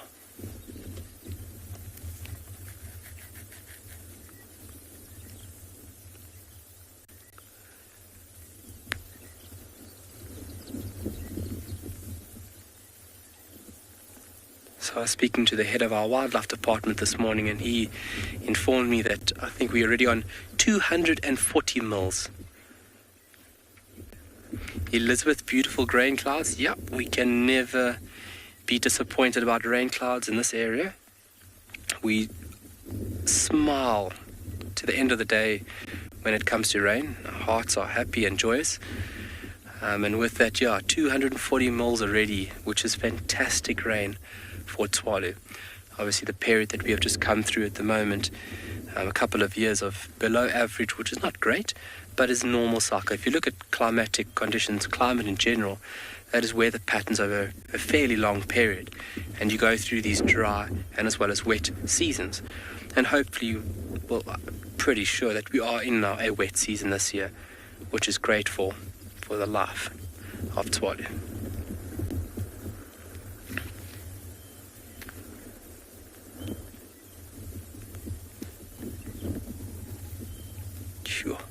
very busy.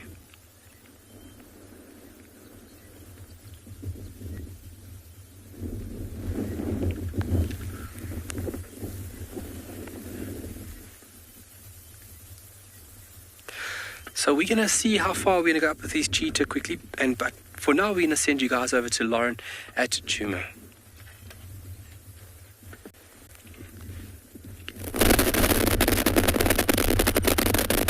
We just bumped into Nsele, which was lovely to see her again. She was just sitting at the side of the road.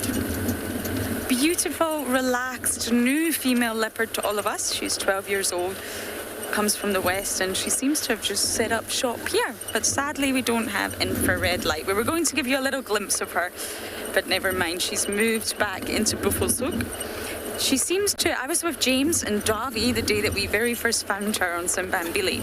And this appears to be the first day that she decided to cross the sort of corner and head into Buffelshoek, and she's never left. So I don't know whether she was under too much pressure in the West. She's an established female, 12 years old, got offspring, and yet she just ditched the West. I don't know if she's nomadic. I haven't spent enough time with her to say whether she's territorial or nomadic or not. And yeah, she's never left Buffelshoek since. I haven't heard her call. We've had sightings of Nsele together with Tandi, together with Tlalamba, and yet I haven't seen her be territorial, but she possibly is. I couldn't comment. I just wonder if she's maybe gone slightly nomadic. So that was rather unfortunate, but at least she's around. It gives us potential for tomorrow morning.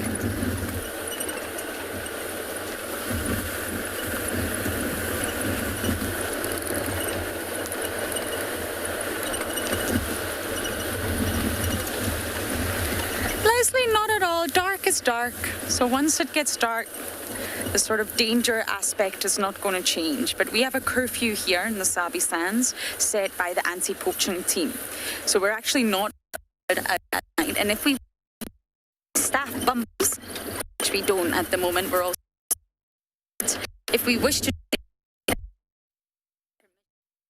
anti-poaching team know that we're out there. They know how many people and they know the vehicle. They take it very, very seriously here, and they do a fantastic job. Any vehicle that's out with the curfew time will be questioned and stopped, and it could lead to, well, a horrible scenario. So no, it doesn't make a difference in terms of the animals. If you go out at o'clock at night or you go out at 1 in the morning, you will see more nocturnal animals at 1 in the morning. But otherwise, in terms of danger, you're still in your vehicle.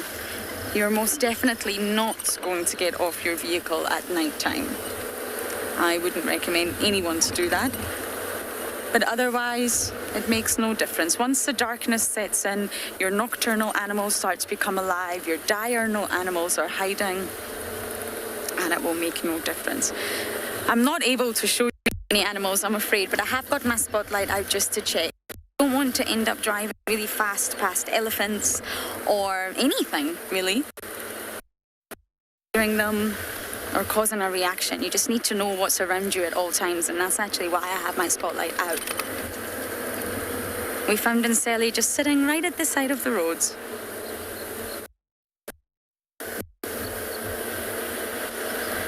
So, of course, us, Wendy goes home early, so from both Simon and I, thank you, and we shall see you tomorrow.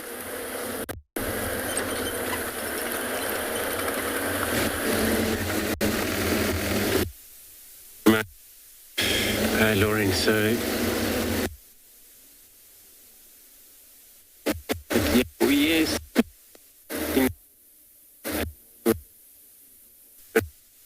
having a look at him. Thought I'll give them a space, so I haven't returned there. But last update I heard was that he was still lying on him, no change. So maybe during the midnight he will move, but if it's a really that there is something in that mound, you would actually spend a lot of time there hoping for it to come out. If there is a day animal that I have went into one of these hole there, it's probably going to delay the whole night until tomorrow morning, I think. and then whatever it is, eventually come out to what he's aiming for it to shoot out, and this is how he's going to grab it. But also, if he decided to move, or whether north across into Bebelsoek, then we know where we exactly have to look around for him tomorrow. He might maybe visit us at night by Galago Pen there for a drink if he wants to. For sure, he needs to get something.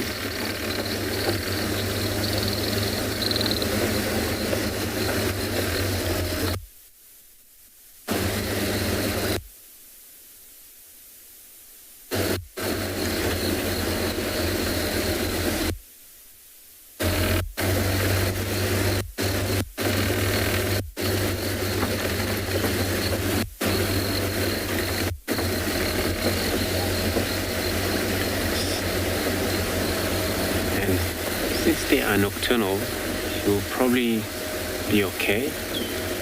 So I'm gonna check around here. I'll bump on Lamba, maybe. Is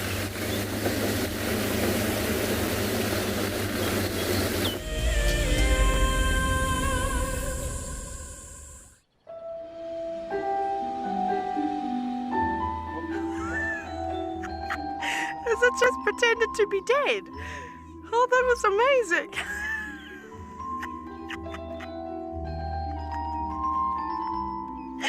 I can't. How do I? It's like that is hands down the coolest. Expect the unexpected here on WildEarth daily. For the month of January 2021, we are offering a chance to win a unique WildEarth expedition to the magnificent Tswalu Kalahari. From the ancient Kortai's Koranenberg Mountains to the southern Kalahari's red sand dunes, Tswalu offers what travelers crave most: space and time. The winner will explore this landscape in a vehicle, on foot, or on horseback, with a chance to go behind the scenes with WildEarth and of course meet the meerkats.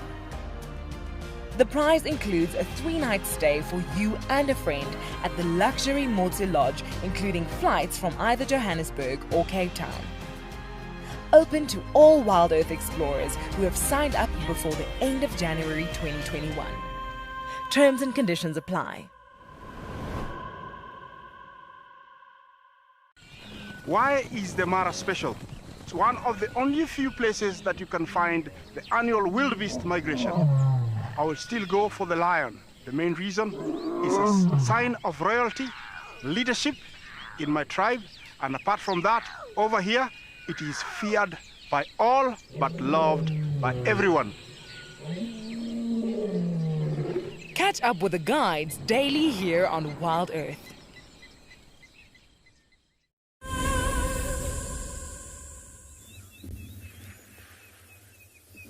All right.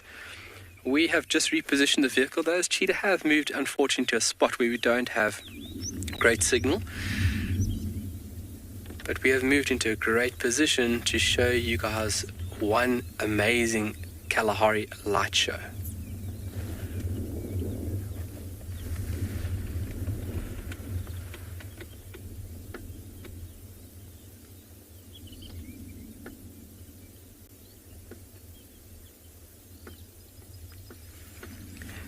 Makes me a little bit bang. Bang is scared in Afrikaans. It makes me a little bit nervous sitting here because that lightning is not very far away. And we're sitting here in an open vehicle. We are secure in a vehicle, obviously being in the vehicle with tires that are rubber. But nevertheless, still makes me a little bit uneasy.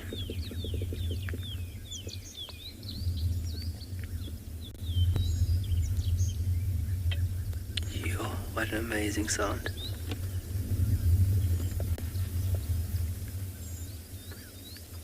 Wow.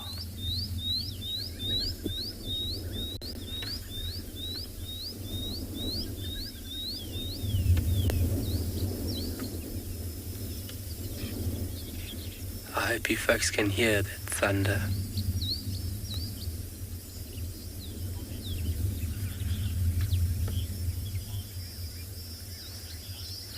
Sunshine, yes, it is providing yet once again. It is just an endless supply of amazingness offered on a silver platter.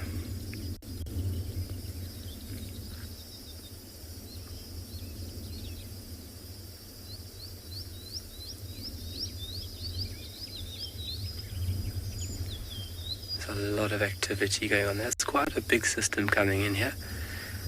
So if I'm not mistaken, I think we might even have a bit of rain this evening.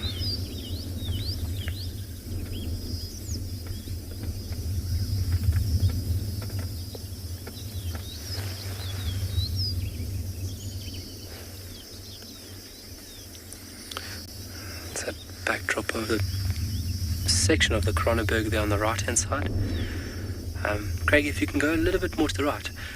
I want everybody just to look at the mountain there. It actually looks like a big croissant. I call that croissant mountain. The one in the middle there now. It's the most distinctive section of this beautiful range. But with those bands, it looks like a beautiful, freshly rolled and baked croissant.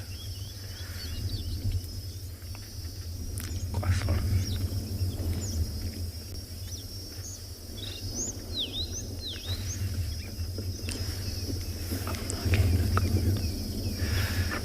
A lot of stuff happening here, and the sound for me, you can even feel it in the vehicle, that rumble.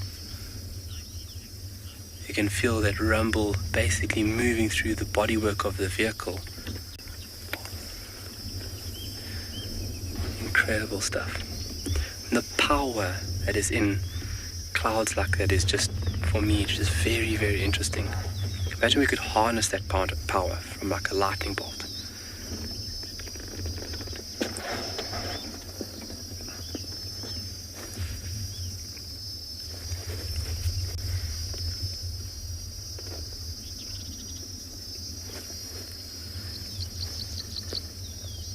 And taking these moments just to stop, wow, and be quiet, just be at one with things is very important.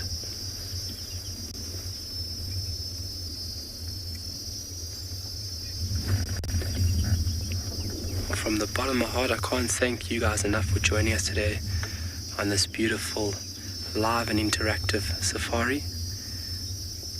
Tswalu thanks you, and my colleagues thank you. Please be sure to join us tomorrow morning for the sunrise safari, for this adventure and this journey to continue.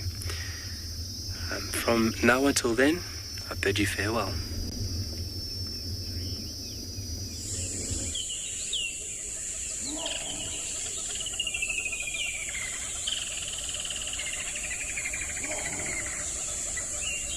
Of an African safari and may include animal kills and carcasses. Viewer discretion is advised.